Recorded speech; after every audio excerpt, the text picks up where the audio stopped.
ನಮಸ್ಕಾರ. ಲಿಂಗಾಯತ ವೀರಶೈವ ಏನು ವ್ಯತ್ಯಾಸ? ಈಗಾಗಲೇ ಗಮನಿಸಿರುವ ಹಾಗೆ ಕೇಂದ್ರ ಸರ್ಕಾರ ಈಗಾಗಲೇ ಶಿಫಾರಸು ಮಾಡಬೇಕು ಅಂತ ಹೇಳಿ ರಾಜ್ಯ ಸರ್ಕಾರ ನಿರ್ಧಾರವನ್ನ ಕೈಗೊಂಡಿದೆ. ಲಿಂಗಾಯತರು ವೀರಶೈವರಲ್ಲಿ ಪೂಜಾ ಪದ್ಧತಿ, ಮದುವೆಯ ಶಾಸ್ತ್ರಗಳು ಹೇಗೆ ವಿಭಿನ್ನವಾಗಿದೆ? ಹಬ್ಬ ಹರಿದಿನಗಳ ಆಚರಣೆಯಲ್ಲಿ ಏನೇನು ವ್ಯತ್ಯಾಸಗಳಿರುತ್ತೆ? ಆಚಾರ ವಿಚಾರ, ನಡೆನುಡಿ ಹೇಗೆ ಭಿನ್ನ? ಲಿಂಗಾಯತ ವೀರಶೈವರ ನಡುವೆ ಮದುವೆ ಸಂಬಂಧ ನಡೆಯುತ್ತಾ? ವಿಧಿವಿಧಾನಗಳು, ಶಾಸ್ತ್ರ ಸಂಪ್ರದಾಯಗಳು ಹೇಗಿವೆ? ಮಂಗಳ ಕಾರ್ಯಗಳಲ್ಲಿ ಅಯ್ಯನವರ ಪಾತ್ರವೇನು? ಇದೇ ಈ ಹೊತ್ತಿನ ವಿಶೇಷ. ಲಿಂಗಾಯತ ವೀರಶೈವ ಏನು ವ್ಯತ್ಯಾಸ?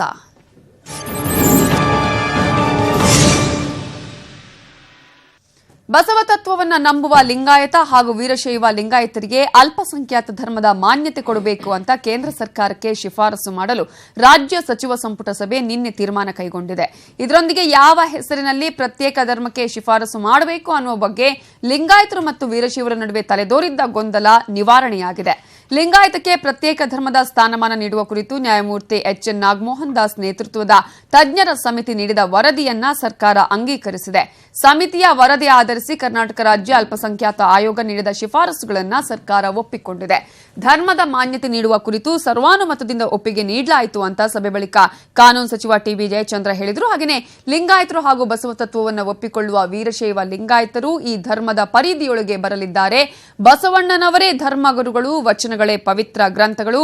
ಇಷ್ಟಲಿಂಗವನ್ನ ಧರಿಸಿ ವಚನ ತತ್ವಗಳನ್ನ ನಂಬಿ ಆಚರಿಸಿ ಪ್ರಚುರಪಡಿಸುತ್ತಾ ಇರುವ ವೀರಶೈವರು ಲಿಂಗಾಯತರು ಅಂತ ಪರಿಗಣಿಸಲಾಗಿದೆ ಅಂತ ಜಯಚಂದ್ರ ಅವರು ಹೇಳಿದ್ದಾರೆ.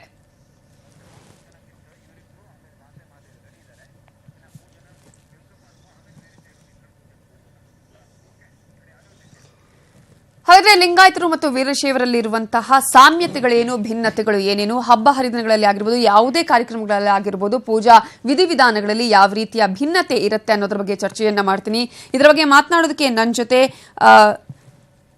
ಆಗಮ ಪ್ರವೀಣರಾಗಿರುವಂತಹ ವೇದ ಬ್ರಹ್ಮಶ್ರೀ ಶ್ರೀ ಕೆಎನ್ ರಾಜಕುಮಾರ ಶಾಸ್ತ್ರಿ ಅವರಿದ್ದಾರೆ. ಕಾರ್ಯಕ್ರಮಕ್ಕೆ ಸ್ವಾಗತ. ನಮಸ್ಕಾರ. ಹಾಗೇನೆ ನಮ್ಮ ಜೊತೆ ಬಸವ ಪೀಠಾಧ್ಯಕ್ಷೆಯಾಗಿರುವಂತಹ ಮಾತೆ ಮಹಾದೇವಿ ಅವರು ಕೂಡ ಇದ್ದಾರೆ. ಅವರಿಗೂ ಕೂಡ ಕಾರ್ಯಕ್ರಮಕ್ಕೆ ಸ್ವಾಗತ.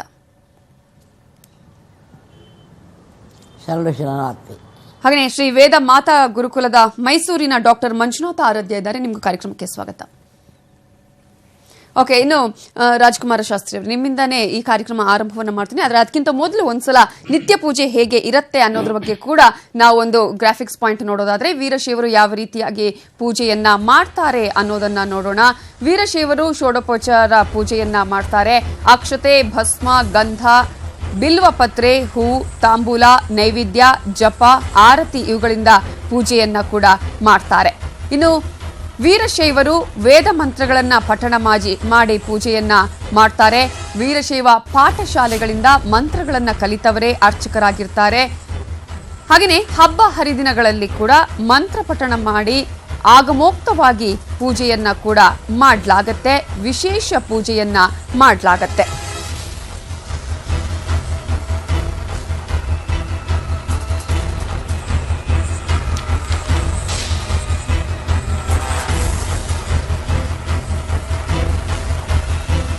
ಇನ್ನು ಲಿಂಗಾಯತರು ಯಾವ ರೀತಿಯಾಗಿ ನಿತ್ಯ ಪೂಜೆಯನ್ನ ಮಾಡ್ತಾರೆ ಅನ್ನೋದನ್ನ ನೋಡ್ತಾ ಹೋಗೋದಾದ್ರೆ, ವಚನ ಸಾಹಿತ್ಯದ ಪೂಜೆಯನ್ನ ಲಿಂಗಾಯತರು ಮಾಡ್ತಾರೆ.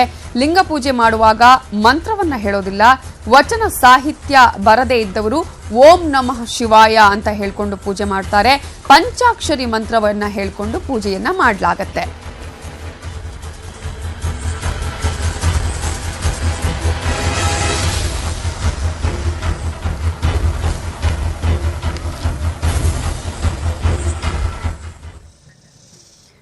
ಯಾವ ರೀತಿಯಾಗಿ ಪೂಜೆಯನ್ನ ಸಲ್ಲಿಸಲಾಗುತ್ತೆ, ನಿತ್ಯ ಪೂಜೆ ಮಾಡುವ ವಿಧಿವಿಧಾನ ಹೇಗೆ ಅನ್ನೋದನ್ನ ನಾವು ನೋಡ್ಕೊಂಡು ಬಂದ್ವಿ.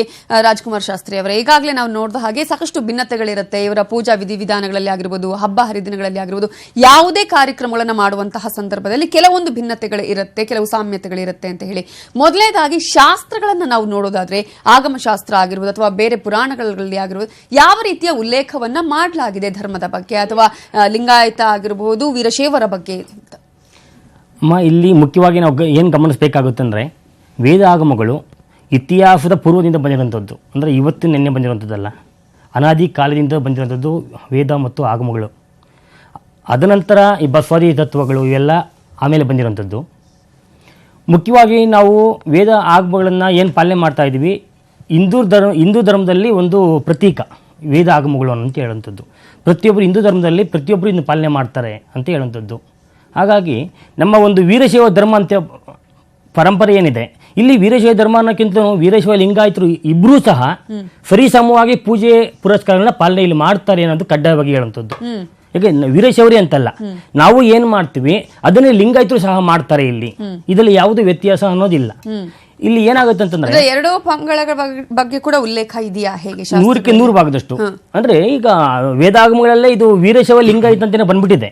ಹಾಗಾಗಿ ಬರೀ ಲಿಂಗಾಯತ ಅಂತಾನು ಎಲ್ಲಿಂದ ಬಂದಿರುವಂತದ್ದು ಏನಿಲ್ಲ, ಇದು ಸಪರೇಟ್ ಆಗಿ ಇಲ್ಲ. ಇದು ವೀರಶೈವ ಲಿಂಗಾಯತ ಅಂತಾನೆ ಬಂದ್ಬಿಟ್ಟಿದೆ. ಇದು ಈ ತರ ಇದ್ದಾಗ ಕೆಲವೊಬ್ರು ಈಗ ಈ ಮಠ ಮನೆದ ಸ್ವಾಮೀಜಿಗಳು ಬೇರೆ ಬೇರೆ ತರ ಅದನ್ನ ಜನಗಳನ್ನ ಒಂದು ದೂರ ಮಾಡುವಂತ ಕೆಲಸಗಳಿಗೆ ಹುನ್ನಾರ ನಡೆಸಿದ್ದಾರೆ. ಹಾಗಾಗಿ ಏನಾಗುತ್ತೆ, ಸಂಪ್ರದಾಯಗಳಲ್ಲಿ ಬದಲಾವಣೆ ಅವರು ಮಾಡ್ತಾ ಇದ್ದಾರೆ. ಸಂಪ್ರದಾಯ ಬಂದಿರೋ ಮೊದಲಿಂದ ಬಂದಿದೆ, ಪೂರ್ವದಿಂದ ಬಂದಿದೆ. ಈಗ ಶಾಸ್ತ್ರಗಳಲ್ಲಿ ಪುರಾಣಗಳಲ್ಲಿ ಈ ಒಂದು ಬದಲಾವಣೆಗಳು ಇಲ್ವಾ? ಎರಡರಲ್ಲೂ ಒಂದೇ ತರ ಇರೋದು? 100ಕ್ಕೆ 100 ಭಾಗ. ಅಂದ್ರೆ ಕೆಲವೊಂದು ಮಠಾಧಿಪತಿಗಳು ಏನ್ ಮಾಡ್ತಾ ಇದ್ದಾರೆ, ಅದನ್ನು ಬೇರ್ಪಡಿಸ್ತಾ ಇದ್ದಾರೆ ಇವತ್ತು. ಅಂದ್ರೆ ಇದು ವೇದ ಆಗಮಗಳನ್ನ ಬಿಟ್ಟು ಅವರು ವಚನ ಸಾಹಿತ್ಯ ಬಗ್ಗೆ ಹೋಗ್ತಾ ಇದ್ದಾರೆ. ವಚನ ಸಾಹಿತ್ಯ ಬಗ್ಗೆ ಪೂಜೆ ಮಾಡಿದ್ರು ಅದ್ರಲ್ಲಿ ತಪ್ಪೇನಿಲ್ಲ. ಯಾಕಂದ್ರೆ ಅದು ವೀರಶೈವ ಧರ್ಮದಲ್ಲಿ ಅದು ಲಿಂಗಾಯತ ಅನ್ನೋದು ಒಂದು ಧರ್ಮ ಇದೆ, ಅದನ್ನ ಆಚರಣೆ ಮಾಡಿ ತಪ್ಪೇನಿಲ್ಲ. ಅಂದ್ರೆ ಜನಗಳನ್ನ ಬೇರೆ ತರ ಅವರಿಗೆ ಮನಸ್ಸು ಓಲೈಕೆ ಮಾಡಿ ಅದನ್ನ ಜನಗಳನ್ನ ದೂರ ಮಾಡುವಂತ ಕೆಲಸ ಇದೆಯಲ್ಲ, ಅದು ತಪ್ಪಾಗುತ್ತೆ. ನಾವು ಈಗ ಮಾತನಾಡುವಂತದಾಗ ಈಗ ನಿನ್ನೆಯಷ್ಟೇ ಶಿಫಾರಸನ್ನು ಕೂಡ ಮಾಡುವಂತ ಪ್ರಯತ್ನ ಆಗಿದೆ, ಆಗಿದೆ. ಆದ್ರೆ ಈಗ ಸಾಕಷ್ಟು ಜನರಲ್ಲಿ ಅಂದ್ರೆ ಗೊಂದಲ ಇದೆ ಅಂತ ಹೇಳಿ, ಯಾವ ರೀತಿಯಾಗಿ ಪೂಜೆ ಪುನಸ್ಕಾರಗಳಲ್ಲಿ ಏನಾದ್ರೂ ಬದಲಾವಣೆ ಇದೆಯಾ, ಯಾಕೆ ಒಪ್ಕೊಳ್ತಾ ಇಲ್ಲ, ಎಲ್ಲವೂ ಒಂದೇ ತರ ಇದೆಯಾ ಇಲ್ಲೋ ಅನ್ನೋದ್ರ ಬಗ್ಗೆ ಅಂತ ಹೇಳಿ ಡಾಕ್ಟರ್ ಮಂಜುನಾಥ್ ಆರಾಧ್ಯ ಅವರೇ ಈಗಾಗಲೇ ಹೇಳಿದ ಹಾಗೆ ಸಾಮ್ಯತೆಗಳು ಇರುವಂತದ್ದು ಆಗಿರ್ಬೋದು ಅಥವಾ ಭಿನ್ನತೆಗಳು ಇರುವಂತದ್ದು, ಪೂಜಾ ವಿಧಿವಿಧಾನಗಳಲ್ಲಿ ಯಾವ ರೀತಿಯಾದಂತಹ ಭಿನ್ನತೆ ಸಾಮ್ಯತೆ ಇದೆ ಅಂತ ಹೇಳ್ತೀರಿ? ವೀರಶೈವರಲ್ಲಿ ಯಾವ ರೀತಿಯ ಪದ್ಧತಿ ಇದೆ? ಮೊದಲನೇದಾಗಿ ಮೇಡಮ್ ಅವರೇ, ನಮ್ಮ ರಾಜ್ಕುಮಾರ್ ಶಾಸ್ತ್ರಿ ಅವರು ಹೇಳ್ದಂಗೆ ಈ ವೀರಶೈವ ಅನ್ನೋದು ಒಂದು ದೊಡ್ಡ ಆಲದ ಮರ ಇದ್ದಂಗೆ.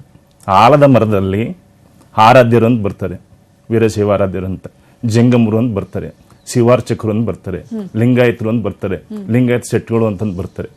ಈ ಒಟ್ಟಾರೆ ಈ ವೀರಶೈವ ಒಳಪಂಗಡ ಅಂತ ಏನಿದೆ, ಪೂರ್ತಿ ಎಲ್ಲ ವೀರಶೈವ ಧರ್ಮ ಹಿಂದೆ ಏನು ಬಂದಿತ್ತು ಅದ್ರ ಪ್ರಕಾರವಾಗಿ ಪ್ರತಿಯೊಂದು ಪೂಜೆ ಪುನಸ್ಕಾರ ನಡ್ಕೊಂಡು ಬಂದಿರೋಂಥದ್ದು.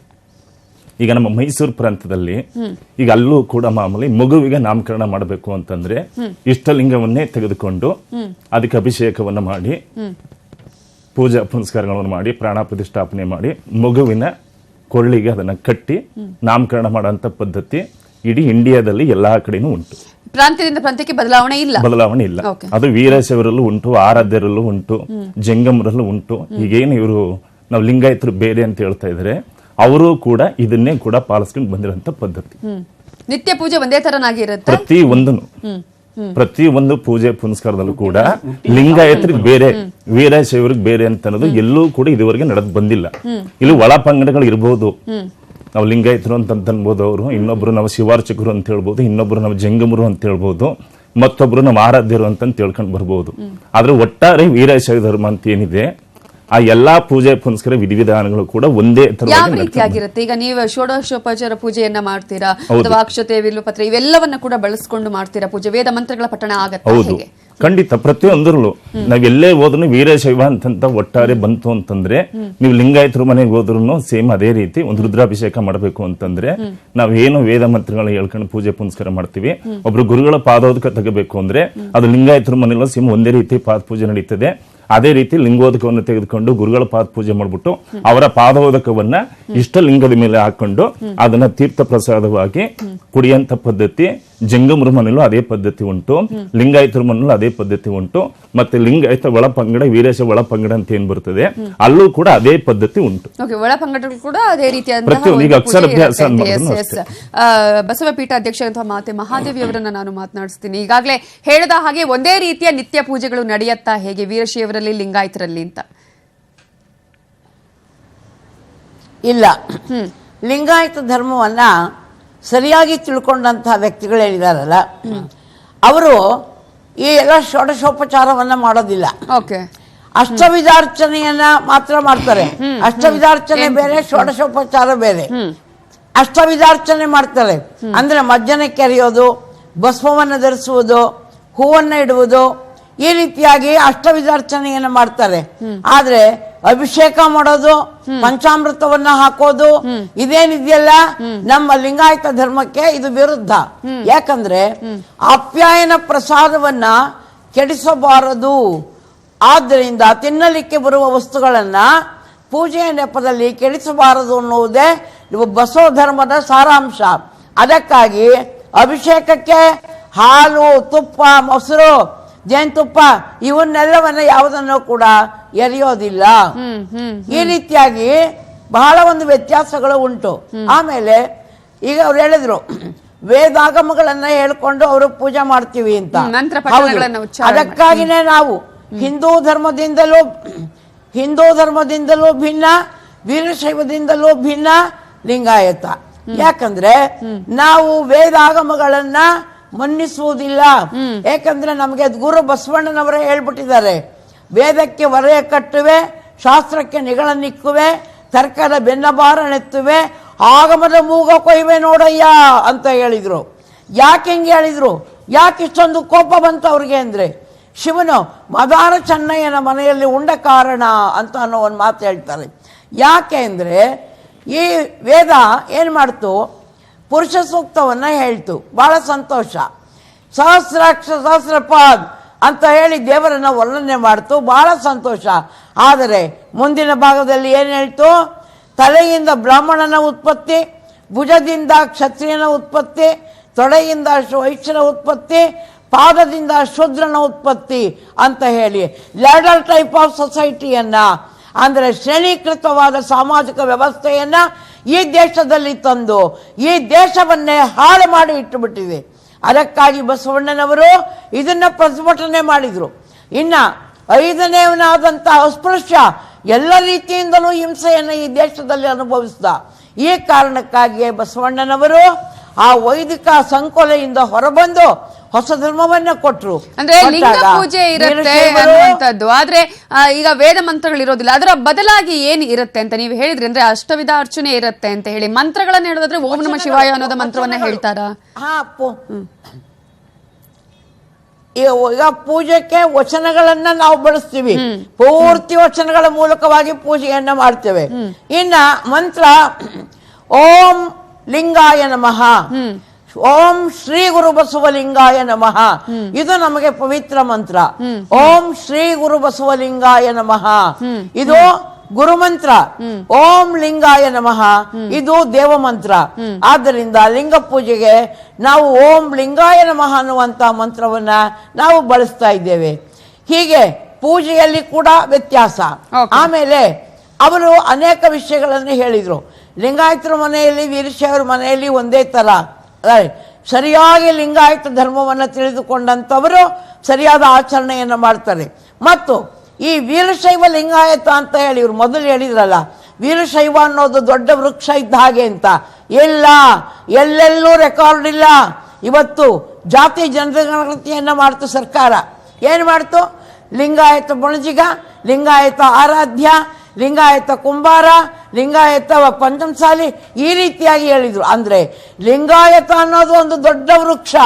ಈ ವೃಕ್ಷಕ್ಕೆ ಈ ವೀರಶೈವ ಅನ್ನುವಂಥವರು ಕೆಲವರು ತಮಿಳುನಾಡಿನಿಂದ, ಆಂಧ್ರದಿಂದ ಬಂದು ಇದರೊಳಗೆ ಪ್ರವೇಶ ಮಾಡಿದ್ರು.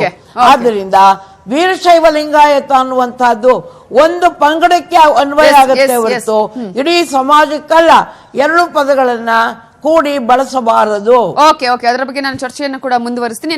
ನಾವು ಇವತ್ತು ಮಾಡ್ತಾ ಇರುವಂತಹ ಚರ್ಚೆ ಯಾವ ರೀತಿಯಾಗಿ ಪೂಜೆ ಪುನಸ್ಕಾರ ಆಗಿರ್ಬೋದು, ಹಬ್ಬ ಹರಿದಿನಗಳು ಯಾವ ರೀತಿಯಾಗಿ ಭಿನ್ನತೆ ಇದೆಯಾ, ಸಾಮ್ಯತೆ ಇದೆಯಾ, ಏನೇನು ಡಿಫರೆನ್ಸ್ ಇದೆ ಅನ್ನೋದ್ರ ಬಗ್ಗೆ ಚರ್ಚೆಯನ್ನ ಮಾಡ್ತಾ ಇದೀವಿ. ಮುಂದಿನ ಭಾಗದಲ್ಲಿ ಹಬ್ಬ ಹರಿದಿನಗಳಲ್ಲಿ ಯಾವ್ದಾದ್ರು ವ್ಯತ್ಯಾಸ ಇದೆಯಾ ಎರಡು ಪಂಗಡಗಳಲ್ಲಿ ಅನ್ನೋದ್ರ ಬಗ್ಗೆ ಚರ್ಚೆಯನ್ನ ಮಾಡ್ತೀನಿ. ಈಗಾಗಲೇ ನಾವು ಹೇಳಿದ ಹಾಗೆ ಲಿಂಗಾಯತ ವೀರಶೈವರಲ್ಲಿ ಯಾವ್ಯಾವ ಆಚರಣೆಗಳಲ್ಲಿ ವಿಭಿನ್ನತೆ ಇದೆ ಅಥವಾ ಯಾವ್ಯಾವ ಆಚರಣೆಗಳಲ್ಲಿ ಸಾಮ್ಯತೆ ಇದೆ, ಹಬ್ಬ ಹರಿದಿನಗಳ ಆಚರಣೆ ಹೇಗಿರುತ್ತೆ, ಯಾವುದೇ ಮದುವೆ ಮುಂಜಿ ಆದಂತಹ ಸಂದರ್ಭದಲ್ಲಿ, ಪೂಜಾ ಕಾರ್ಯಗಳಾಗುವಂತಹ ಸಂದರ್ಭದಲ್ಲಿ ಯಾವ ರೀತಿಯಾದಂತಹ ಆಚರಣೆಯನ್ನ ಮಾಡ್ತಾರೆ, ಡಿಫರೆನ್ಸ್ ಇದೆಯಾ ಅನ್ನೋದ್ರ ಬಗ್ಗೆ ಚರ್ಚೆಯನ್ನ ಮಾಡ್ತಾ ಇದ್ವಿ. ಇನ್ನು ಹಬ್ಬ ಹರಿದಿನಗಳಲ್ಲಿ ಲಿಂಗಾಯತ ವೀರಶೈವರಲ್ಲಿ ಯಾವ ರೀತಿಯ ಆಚರಣೆ ಇರುತ್ತೆ ಅನ್ನೋದನ್ನ ನೋಡ್ತಾ ಹೋಗೋದಾದ್ರೆ, ಹಬ್ಬ ಹರಿದಿನಗಳಲ್ಲಿ ಯಾವುದೇ ವ್ಯತ್ಯಾಸ ಇಲ್ಲ. ಆಚರಣೆಗಳಲ್ಲಿ ವೀರಶೈವರಿಗಿಂತ ಹೆಚ್ಚು ಲಿಂಗಾಯತರು ಪೂಜೆ ಮಾಡ್ತಾರೆ ಅನ್ನುವಂತಹ ರೀತಿಯಲ್ಲಿ ಈಗಾಗಲೇ ಹಬ್ಬ ಹರಿದಿನಗಳನ್ನು ಕೂಡ ಅವರು ಆಚರಣೆ ಮಾಡ್ತಾರೆ.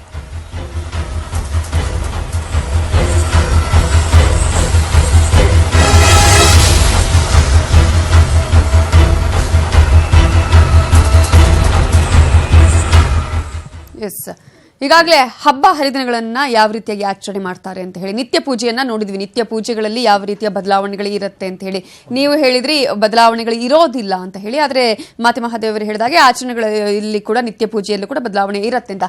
ಹಬ್ಬ ಹರಿದಿನಗಳ ಆಚರಣೆಯಲ್ಲಿ ಬದಲಾವಣೆ ಇದೆಯಾ ಹೇಗೆ ಅಂತ ಹೇಳಿ?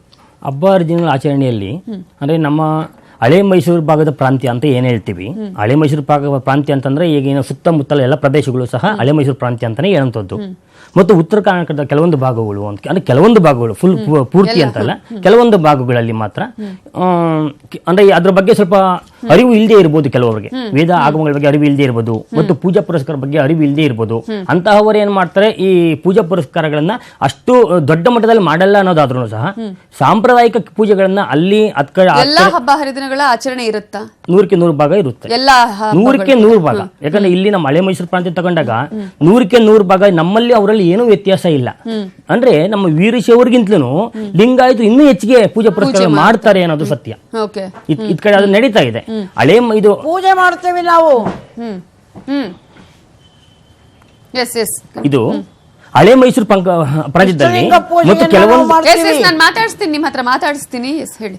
ಅಂದ್ರೆ ಉತ್ತರ ಕರ್ನಾಟಕದ ಪ್ರಾಂತ್ಯಗಳಲ್ಲಿ ಪ್ರತಿಯೊಂದು ಸಹ, ಯಾಕಂದ್ರೆ ನಮ್ಮಲ್ಲೇ ನಾವೇನ್ ಮಾಡ್ತೀವಿ ಅದನ್ನು ಸಹ ಅವರು ಮಾಡ್ತಾರೆ. ಅಂದ್ರೆ ಕೆಲವು ಇದು ಆ ಭಾಗದಲ್ಲಿ ಕೆಲವೊಬ್ಬರಿಗೆ ವೇದ ಆಗಮಗಳ ಪರಿಜ್ಞಾನ ಕೆಲವು ಜನಕ್ಕೆ ಇರೋದಿಲ್ಲ. ಹಾಗಾಗಿ ಏನ್ ಮಾಡ್ತಾರೆ, ಈಗ ನಾವು ಯುಗಾದಿ ಹಬ್ಬನೇ ಆಚರಣೆ ಮಾಡಿದ್ವಿ, ಈ ಬೇವು ಬೆಲ್ಲ ಏನ್ ತಗೋತೀವಿ ಅದು ಸಾಂಪ್ರದಾಯಿಕ ಪ್ರತೀತಿನೇ, ಅದು ಅವರು ತಗೋತಾರೆ. ಅದರಲ್ಲಿ ವ್ಯತ್ಯಾಸ ಇಲ್ಲ. ಅವರು ಸಹ ಮನೇಲಿ ಫೋಟೋ ಇಡುವಂಥದ್ದು, ಪೂಜೆ ಮಾಡುವಂಥದ್ದು. 100ಕ್ಕೆ 100 ಭಾಗ ಯಾವ ಮನೆಗಾದ್ರೂ ಹೋಗಿ 100ಕ್ಕೆ 95 ಭಾಗದಷ್ಟು ಎಲ್ಲಾ ಮನೆಯಲ್ಲೂ ಫೋಟೋಗಳು ಇಡ್ತಾರೆ, ಪೂಜಾ ಪುರಸ್ಕಾರ ಮಾಡ್ತಾರೆ. ಅದಕ್ಕೆ ಆದಂತ ಈ ಸಾಂಪ್ರದಾಯಿಕ ಎಲ್ಲಾನು ಪ್ರತಿಯೊಬ್ಬರು ಮಾಡ್ತಾ ಇದ್ದಾರೆ. ಆಚರಣೆಗಳೇನಾದ್ರೂ ವ್ಯತ್ಯಾಸ ಇದೆಯಾ ಅಂತ ಹೇಳಿ? ಆಚರಣೆಗಳಲ್ಲೂ ಕೂಡ ವ್ಯತ್ಯಾಸ ಇಲ್ಲ ಯಾವುದೇ ಭಾಗ, ಉತ್ತರ ಕರ್ನಾಟಕ ಭಾಗದಲ್ಲಿ, ಮಧ್ಯ ಕರ್ನಾಟಕ, ಮೈಸೂರು, ಹಳೆ ಮೈಸೂರು ಪ್ರಾಂತ್ಯದಲ್ಲೂ ಕೂಡ ಆಚರಣೆಗಳಲ್ಲಿ ಕೂಡ ವ್ಯತ್ಯಾಸ ಅಂದ್ರೆ ಪ್ರತಿಯೊಂದು, ಈಗ ಉದಾಹರಣೆಗೆ ಒಂದು ವಿವಾಹ ಶಾಸ್ತ್ರ ಅಂತ ತಗೊಳ್ತೀವಿ. ಈ ಮದುವೆ ಶಾಸ್ತ್ರದಲ್ಲಿ ಇಡೀ ಕರ್ನಾಟಕ ಮತ್ತೆ ಎಲ್ಲಾ ಕಡೆ ಒಂದೇ ತರ ವಿವಾಹ ಶಾಸ್ತ್ರಗಳು, ಅದರಲ್ಲಿ ಸ್ವಲ್ಪ ಮಾತನಾಡ್ತೀನಿ. ಈಗ ನಾವು ಅಂದ್ರೆ ಈಗ ಹಬ್ಬಗಳ ಬಗ್ಗೆ ನಾವು ಈಗ ಹಬ್ಬಗಳ ಬಗ್ಗೆ ಈಗ ವರಲಕ್ಷ್ಮಿ ಪೂಜೆ ಅಂತ ತಗೊಳ್ಳೋಣ. ಸಾಮಾನ್ಯ ಪ್ರತಿ ವರ್ಷ ಶ್ರಾವಣ ಮಾಸದಲ್ಲಿ ವರಲಕ್ಷ್ಮಿ ಪೂಜೆ ಮಾಡೇ ಮಾಡ್ತೀವಿ. ಈ ವರಲಕ್ಷ್ಮಿ ಪೂಜೆನ ನಾವು ವೀರಶೈವರು ಅದೇ ಲಕ್ಷ್ಮಿ ಪೂಜೆ ಮಾಡ್ತೀವಿ, ಜಂಗಮರು ಅಂತ ಬರ್ತಾರಲ್ಲ ವೀರಶೈವ ಪಂಗಡದಲ್ಲಿ ಅವರು ಅದೇ ಲಕ್ಷ್ಮಿ ಪೂಜೆ ಮಾಡ್ತಾರೆ, ಮತ್ತೆ ಲಿಂಗಾಯತರು ಕೂಡ ಅದೇ ಮಾಡ್ತಾರೆ. ಮತ್ತೆ ಉತ್ತರ ಕರ್ನಾಟಕ ಹೋಗ್ತು ಅಂತಂದ್ರೆ ಈಗ ಏನು ಪ್ರತ್ಯೇಕವಾಗಿ ಲಿಂಗಾಯತ ಧರ್ಮ ಬೇಕು ಅಂತ ಇದಾರಲ್ಲ ಅವರು ಕೂಡ ಅದೇ ಲಕ್ಷ್ಮಿ ಪೂಜೆಯನ್ನ ಮಾಡ್ತಾರೆ. ಈಗ ಈ ಕಡೆ ಇವರು ಬರೀ ಬಸವ ಮಾತ್ರ ಬೇಕು ನಮಗೆ, ಬರೀ ಲಿಂಗಾಯ ನಮಃ ಬೇಕು, ಬರೀ ಓಂ ನಮ ಶಿವಾಯ ಸಾಕು ಅಂತ ಹೇಳ್ತಾ ಇದಾರಲ್ಲ. ಈಗ ಅವರ ಮನೆಗಳಲ್ಲಿ ಇವರು ಆ ಲಕ್ಷ್ಮಿ ಪೂಜೆಯನ್ನ ಮಾಡಿಸೋದನ್ನ ನಿಲ್ಸಕ್ ಸಾಧ್ಯನಾ? ನಮ್ಮ ಮೈಸೂರು ಪ್ರಾಂತದಲ್ಲಿ ವೀರಶೈವರು ಬೇರೆ, ಲಿಂಗಾಯತರು ಬೇರೆ ಅನ್ನೋದು ಗೊತ್ತೇ ಇಲ್ಲ ಎಷ್ಟೋ ಜನಗಳಿಗೆ. ಇನ್ನು ಮುಗ್ದ್ರು ನಮ್ಮನ್ನ ಕೇಳ್ತಾರೆ, ಗುರುಗಳದ್ದು ಏನು ಎಲ್ಲ ಒಬ್ರಿಗೊಬ್ರು ಈ ತರ ಎಲ್ಲ ಗಲಾಟೆ ನಡೀತಾ ಇದೆಯಲ್ಲ, ವೀರಶೈವರು ಮತ್ತೆ ಲಿಂಗಾಯತರು ಅಂದ್ರೆ ಏನದರ ಅರ್ಥ ಅಂತ. ಈಗ ಉದಾಹರಣೆಗೆ ಗೌರಿ ಹಬ್ಬ, ಇನ್ನು ನಮ್ಮ ಮನೆಗಳಲ್ಲಿ ಏನ್ ನಡೀತದೆ, ಗೌರಿ ಹಬ್ಬ ಮಾಮೂಲಿ ಗೌರಿ ತಗೊಂಡು ಬಂದು ಮಂಟಪ ಕಟ್ಟಿ ಅದನ್ನ ಒಬ್ರು ಗುರುಗಳನ್ನ ಪುರೋಹಿತರನ್ನ ಬರೆಯಳ್ಕೊಂಡು ಪೂಜೆ ಪುನಸ್ಕಾರ ಮಾಡ್ತೀವಿ. ಅದೇ ರೀತಿ ನೀವು ಹಾಸನಕ್ಕೆ ಹೋದ್ರು ಸೇಮ್ ಅದೇ ಪದ್ಧತಿ, ನೀವು ಬಳ್ಳಾರಿಗೆ ಹೋದ್ರು ಅದೇ ಪದ್ಧತಿ, ನೀವು ಬಾಗಲಕೋಟೆಗೆ ಹೋದ್ರು ಸೇಮ್ ಇಲ್ಲೇನ್ ಪೂಜೆ ಮಾಡ್ತೀವಿ ಅದೇ ರೀತಿ ಗೌರಿಯನ್ನ ತೆಗೆದುಕೊಂಡು ಬಂದು ಗಣಪತಿ ತಗೊಂಡು ಬಂದು ಪೂಜೆ ಪುನಸ್ಕಾರ ಮಾಡಿ ಅದನ್ನ ಯಥಾಶಕ್ತಿಯಾಗಿ ಏನ್ ಮಾಡ್ಬೇಕು ಅದನ್ನೇ ಮಾಡೋದು. ಇದು ಎಲ್ಲಾ ಕಡೆನೂ ಕೂಡ ಒಂದೇ ತರ ಪದ್ಧತಿ, ಯಾವುದೇ ಭಿನ್ನತೆ ಇಲ್ಲ ಅಂತ. ಮತ್ತೆ ಮಹಾದೇವಿ ಅವರು ಈಗಾಗಲೇ ಹೇಳಿದ ಹಾಗೆ ಹಬ್ಬ ಹರಿದಿನಗಳಲ್ಲಿ ಆಚರಣೆಗಳಲ್ಲಿ ಕೂಡ ಯಾವುದೇ ಒಂದು ವ್ಯತ್ಯಾಸ ಇಲ್ಲ ಅಂತ. ಆದ್ರೆ ಆ ಸಂದರ್ಭದಲ್ಲಿ ಲಿಂಗಾಯತರಲ್ಲಿ ಜಾಸ್ತಿ ಪೂಜೆಯನ್ನ ಮಾಡ್ಲಾಗತ್ತಾ ಹೇಗೆ ಅಂತ ಹೇಳಿ? ನೋಡಿ, ಲಿಂಗಾಯತರಲ್ಲಿ ನಾವು ಬಹಳ ನಿಷ್ಠೆಯಿಂದ ಜಾಸ್ತಿ ಪೂಜೆ ಮಾಡ್ತೀವಿ. ಆದ್ರೆ ಏನ ಕೇವಲ ಗುರು ಬಸವಣ್ಣನವರನ್ನ ಮತ್ತು ಇಷ್ಟಲಿಂಗವನ್ನ, ಇಷ್ಟಲಿಂಗ ಪೂಜೆ ಒಂದೇ ನಮಗೆ ಶ್ರೇಷ್ಠವಾದದ್ದು. ಆದ್ದರಿಂದ ನಾವು ಇಷ್ಟಲಿಂಗ ಪೂಜೆಯನ್ನೇ ಬಹಳ ದೀರ್ಘವಾಗಿ ಮಾಡ್ತೇವೆ ಹೊರತು ಹಲವಾರು ದೇವತೆಗಳ ಪೂಜೆಯನ್ನ ನಾವು ಮಾಡುವುದಿಲ್ಲ. ಯಾವ ಹೇಳಿದ್ರು ನಿಮ್ಗೆ ಹೇಳ್ತೀನಿ, ಉತ್ತರ ಇಲ್ಲ ಯಾವ ದೇವತೆಯ ಪೂಜೆಯನ್ನು ನಾವು ಮಾಡೋದಿಲ್ಲ, ಇಷ್ಟಲಿಂಗ ಗುರು ಬಸವಣ್ಣವರನ್ನು ಬಿಟ್ಟು. ಆಮೇಲೆ ಈಗ ಉತ್ತರ ಕರ್ನಾಟಕದಲ್ಲಿ ಗೊತ್ತಿದ್ದೋ ಗೊತ್ತಿಲ್ಲದೆಯೋ ಬಸವಣ್ಣನವರ ತತ್ವಗಳು ಆಚರಣೆಯಲ್ಲಿವೆ. ಅಲ್ಲಿ ಮನೆಗಳಲ್ಲಿ ಗಣಪತಿಯನ್ನ ಕೂಡಿಸೋದಾಗ್ಲಿ, ಗಣಪತಿಯ ಪೂಜೆ ನಮ್ಮಲ್ಲಿ ನಿಷಿದ್ಧ. ಆದ್ದರಿಂದ ಗಣಪತಿಯನ್ನ ಕೂಡಿಸೋದಾಗ್ಲಿ, ಗೌರಿಯನ್ನ ಕೂಡಿಸೋದಾಗ್ಲಿ ಇವೆಲ್ಲ ಯಾವುದು ಕೂಡ ಅಲ್ಲಿ ಇಲ್ಲ. ಗಣೇಶ ಚತುರ್ಥಿ ದಿನ ಗೌರಿ ಹಬ್ಬದ ದಿನ ಆಗಿರ್ಬೋದು, ಏನ್ ಪೂಜೆ ಮಾಡ್ತಾರೆ ಅಂದ್ರೆ ಇಷ್ಟಲಿಂಗಕ್ಕೆ ಪೂಜೆಯನ್ನ ಮಾಡ್ತೀರಾ ನೀವು ಹೇಗೆ ಅಂತ ಹೇಳಿ? ಹೌದು, ವರ್ಷ ಪೂರ್ತಿ ನಮ್ದು ಇಷ್ಟಲಿಂಗ ಪೂಜೆ, ಇನ್ನು ವಿಶೇಷ ಸಂದರ್ಭದಲ್ಲಿ ಬಸವಣ್ಣನವರ ಪೂಜೆ ಬಿಟ್ರೆ ಬಾಕಿ ಯಾವುದು ಇಲ್ಲಿನ ಜಂಗಮ ಪೂಜೆ. ಜಂಗಮ ಅಂದ್ರೆ ಜಾತಿ ಅಲ್ಲ. ಇವರು ಜಂಗಮ ಅಂದ ತಕ್ಷಣ ಒಂದು ಜಾತಿ ಮಾಡ್ಕೊಂಡು ಕೂತಿದ್ದಾರೆ. ಜಂಗಮ ಅಂದ್ರೆ ಜಾತಿ ಅಲ್ಲ, ಜ್ಞಾನಿ, ಯೋಗಿ, ತ್ಯಾಗಿ ಅಂತವರನ್ನ ಪೂಜೆ ಮಾಡುವಂತಹದ್ದು ಕೂಡ ನಮ್ಮಲ್ಲಿ ಇದೆ. ಆದ್ದರಿಂದ ಇಲ್ಲಿ ಹಿಂದೂಗಳ ಹಬ್ಬಗಳನ್ನ, ಈಗ ನಾಗರ ಪಂಚಮಿಯನ್ನ ನಾವು ಮಾಡೋದಿಲ್ಲ. ನಾಗರ ಕಲ್ಲಿಗೆ ಹಾಲರಿಯಲ್ಲ, ಹೊತ್ತಕ್ಕೆ ಹಾಲರಿಯಲ್ಲ, ಇವೆಲ್ಲವೂ ನಮ್ಮಲ್ಲಿ ನಿಷಿದ್ಧ. ಗಿಡ ಸುತ್ತಲ್ಲ, ಗಿಡಗಳ ಪೂಜೆ ಮಾಡಲ್ಲ, ತುಳಸಿ ಬಿಲ್ವ ಯಾವ ಗಿಡಗಳ ಪೂಜೆಯನ್ನು ಮಾಡುವುದಿಲ್ಲ. ಆದ್ರಿಂದ ಪೂರ್ಣ ವ್ಯತ್ಯಾಸ ಇದೆ ನಮಗೂ ವೀರಶೈವರಿಗೂ. ನಮ್ಮ ಕೆಲವು ಗೊತ್ತಿಲ್ಲದೆ ಇರುವವರು ಹಳೆ ಮೈಸೂರಲ್ಲಿ ಅಜ್ಞಾನದಿಂದ ಅವರನ್ನ ನೋಡ್ಕೊಂಡು ಇವರು ಕಲ್ತಿದ್ದಾರೆ, ಲಿಂಗಾಯತರು ಅಷ್ಟೇ. ಆದ್ರೆ ಈಗ ವಚನ ಸಾಹಿತ್ಯ ಓದಿದ ಮೇಲೆ ನಮ್ಮ ಧರ್ಮ ಏನು ಅನ್ನೋದು ಎಲ್ಲರಿಗೂ ಗೊತ್ತಾಗ್ತಾ ಇರೋದ್ರಿಂದ ಅವರು ಬೇರೆ ರೀತಿಯ ಎಲ್ಲ ಪೂಜೆಗಳನ್ನು ಬಿಟ್ಟು ಕೇವಲ ಇಷ್ಟಲಿಂಗ ಪೂಜೆಗೆ ಮಾತ್ರ ಬದ್ಧರಾಗ್ತಾ ಇದ್ದಾರೆ. ಓಕೆ, ನಾನು ಮಾತನಾಡ್ತೀನಿ ನಿಮ್ ಜೊತೆ ಕೂಡ ಯಾವ ರೀತಿಯಾಗಿ ಆಚರಣೆಗಳೇ ಇರುತ್ತೆ. ಈಗಾಗಲೇ ಲಿಂಗಾಯತರು ಮತ್ತು ವೀರಶೈವರಲ್ಲಿ ಇರುವಂತಹ ಹಬ್ಬ ಹರಿದಿನಗಳ ಆಚರಣೆಗಳಲ್ಲಿ ಆಗಿರ್ಬೋದು, ಪೂಜಾ ವಿಧಿವಿಧಾನಗಳಲ್ಲಿ ಆಗಿರ್ಬೋದು, ಮದುವೆ ಶಾಸ್ತ್ರಗಳಲ್ಲಿ ಕೂಡ ಯಾವ ರೀತಿಯಂತಹ ವ್ಯತ್ಯಾಸ ಇದೆ ಅನ್ನೋದ್ರ ಬಗ್ಗೆ ಚರ್ಚೆಯನ್ನು ಮಾಡ್ತಾ ಇದ್ವಿ. ಉತ್ತರ ಕರ್ನಾಟಕದಲ್ಲಿ ಯಾವ ರೀತಿಯ ಆಚರಣೆ ಇದೆ, ವೀರಶೈವರು ಮತ್ತು ಲಿಂಗಾಯತರ ಮದುವೆ ಸಂಪ್ರದಾಯಗಳಲ್ಲೂ ಕೂಡ ಭಿನ್ನತೆ ಇದೆಯಾ ಅನ್ನೋದನ್ನ ನೋಡೋದಾದ್ರೆ, ಆಯಾ ಭಾಗಗಳಲ್ಲಿ ಮದುವೆಯನ್ನ ವಿಭಿನ್ನವಾಗಿ ಕೂಡ ಮಾಡಲಾಗತ್ತೆ. ವೀರಶೈವರು ಲಿಂಗಾಯತರ ಮದುವೆ ಸಂಪ್ರದಾಯಗಳಲ್ಲೂ ಕೂಡ ಭಿನ್ನತೆ ಇದೆ. ಇನ್ನು ಉತ್ತರ ಕರ್ನಾಟಕದ ಮದುವೆಗಳಲ್ಲಿ ಸುರಗಿ ಶಾಸ್ತ್ರವನ್ನ ಕೂಡ ಮಾಡ್ತಾರೆ.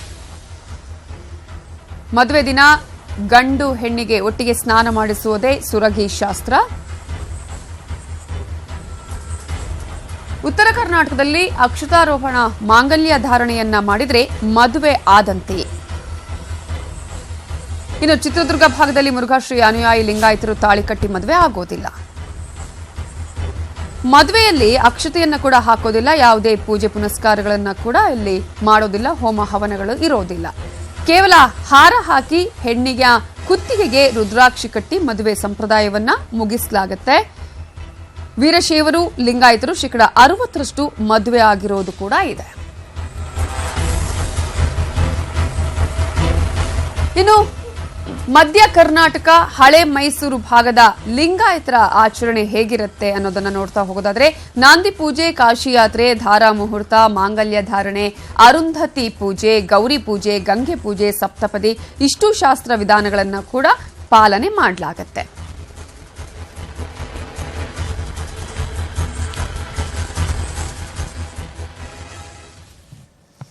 ಯಾವ ರೀತಿಯಾಗಿ ಮದುವೆ ಆಚರಣೆ ಇರುತ್ತೆ, ಪ್ರಾಂತ್ಯಗಳಲ್ಲಿ ಯಾವ ರೀತಿಯಾಗಿ ವಿಭಿನ್ನ ಆಗಿರುತ್ತೆ ಅನ್ನೋದ್ರ ಬಗ್ಗೆ ಚರ್ಚೆಯನ್ನು ಮಾಡ್ತಾ ಇದ್ದೀವಿ. ಈಗಾಗಲೇ ರಾಜ್ಕುಮಾರ್ ಶಾಸ್ತ್ರಿ ಅವರು ಹೇಳಿದ ಹಾಗೆ ಒಂದ್ ಕಡೆ ಇಷ್ಟಲಿಂಗ ಪೂಜೆ, ಇನ್ನೊಂದು ಕಡೆ ದೇವರನ್ನು ಕೂಡ ಪೂಜೆ ಮಾಡುವಂತಹ ಪದ್ಧತಿ ಇದೆ ಅಂತ ಹೇಳಿ, ಮದುವೆಯ ವಿಧಿವಿಧಾನದಲ್ಲಿ ಪ್ರಾಂತ್ಯವಾರು ಕೂಡ ಬದಲಾವಣೆ ಇದೆಯಾ ಹೇಗೆ ಅಂತ ಹೇಳಿ? 100ಕ್ಕೆ 100 ಭಾಗ. ಅಂದ್ರೆ ನಾವು ಇಲ್ಲೇ ನಾವು ಯೋಚನೆ ಮಾಡ್ಬೋದು. ಅಂದ್ರೆ ಈಗ ಒಂದು ಲ್ಯಾಂಗ್ವೇಜಸ್ ಅಂತ ಏನು ಹೇಳ್ತೀವಿ, ಭಾಷೆಗಳು ಅಂತ ಏನು ಹೇಳ್ತೀವಿ. ಈಗ ನೋಡಿ, ನಮ್ಮ ಬೆಂಗಳೂರು ಮತ್ತು ಕೋಲಾರ ಮತ್ತು ಮೈಸೂರು ಭಾಗ ಮತ್ತು ದಾವಣಗೆರೆ, ಹಾಸನ ಮತ್ತು ಈಗ ತಿಪ್ಟೂರು, ನಾವು ಸಾಮಾನ್ಯವಾಗಿ ಹೇಳೋದಂತಾದ್ರೆ ನೀವು ಊರಿಗೆ ಒಂದು ಜಿಲ್ಲೆಗೆ ಹೋದಂಗೆಲ್ಲ ಸ್ವಲ್ಪ ಮಟ್ಟಿಗೆ ಭಾಷೆ ಚೇಂಜ್ ಆಗ್ತಾ ಹೋಗುತ್ತೆ ಅಂತ ಹೇಳುವಂಥದ್ದು. ಅಂದ್ರೆ ಆ ಜಿಲ್ಲೆಯಲ್ಲಿ ಯಾವ ರೀತಿ ಅನುಕರಣೆ ಮಾಡ್ತಾ ಇರ್ತಾರೆ, ಹೌದು, ಅಪ್ಪ ಅಮ್ಮ ಹೇಗೆ ಒಂದು ಲ್ಯಾಂಗ್ವೇಜ್ ಇರುತ್ತೆ ಅದೇ ತರ ಮಕ್ಕಳು ಕಲಿಯುವಂಥದ್ದು ಸಾಮಾನ್ಯವಾಗಿರುತ್ತೆ. ಹಾಗಾಗಿ ವಿಧಿವಿಧಾನಗಳಲ್ಲೂ ಸಹ ಹಾಗೇನೆ. ಅಂದ್ರೆ ಕೆಲವೊಂದು ಇದು ಪೂಜಾ ಪುರಸ್ಕಾರಗಳಲ್ಲಿ ಬೆಂಗಳೂರಲ್ಲಿ ಇದ್ದಿದ್ದು ಸ್ವಲ್ಪ ಮೈಸೂರು ಭಾಗದಲ್ಲಿ ಸ್ವಲ್ಪ ಬದಲಾವಣೆ ಆಗಬಹುದು. ಇದು ಮೈಸೂರಲ್ಲಿ ಇದ್ದಿದ್ದು ತಿಪ್ಟೂರು ಸ್ವಲ್ಪ ಬದಲಾವಣೆ ಆಗ್ಬೋದು. ಅಂದ್ರೆ ಹೋಗ್ತಾ ಸ್ವಲ್ಪ ಬದಲಾವಣೆಗಳು ಸಾಮಾನ್ಯವಾಗಿರುತ್ತೆ. ವೀರಶೈವರಾಗಿರ್ಲಿ ಲಿಂಗಾಯತರಾಗಿರ್ಲಿ ಯಾವುದ್ರಲ್ಲೂ ಸಹ ಹೋಮ ಹವನಗಳು ಮದುವೆಗಳಲ್ಲಿ ಇಲ್ಲೇ ಇಲ್ಲ. ಹೋಮ ಹವನಗಳು ಖಂಡಿತವಾಗಿ ನಮ್ಮಲ್ಲಿ ಮಾಡೋದಿಲ್ಲ ಅಂತ ಹೇಳ್ತಾರೆ. ಇದರಲ್ಲಿ ವೀರಶೈವ ಲಿಂಗಾಯತ ಧರ್ಮದಲ್ಲಿ ಈ ನಗರ್ತ ಅಂತ ಒಂದು ಪಂಗಡ ಬರುತ್ತೆ. ನಗರ್ತ ಲಿಂಗಾಯತ ಅಂತ ಹೇಳುವಂಥದ್ದು ಅದು ಒಂದು ಸಮುದಾಯ ಇದೆ.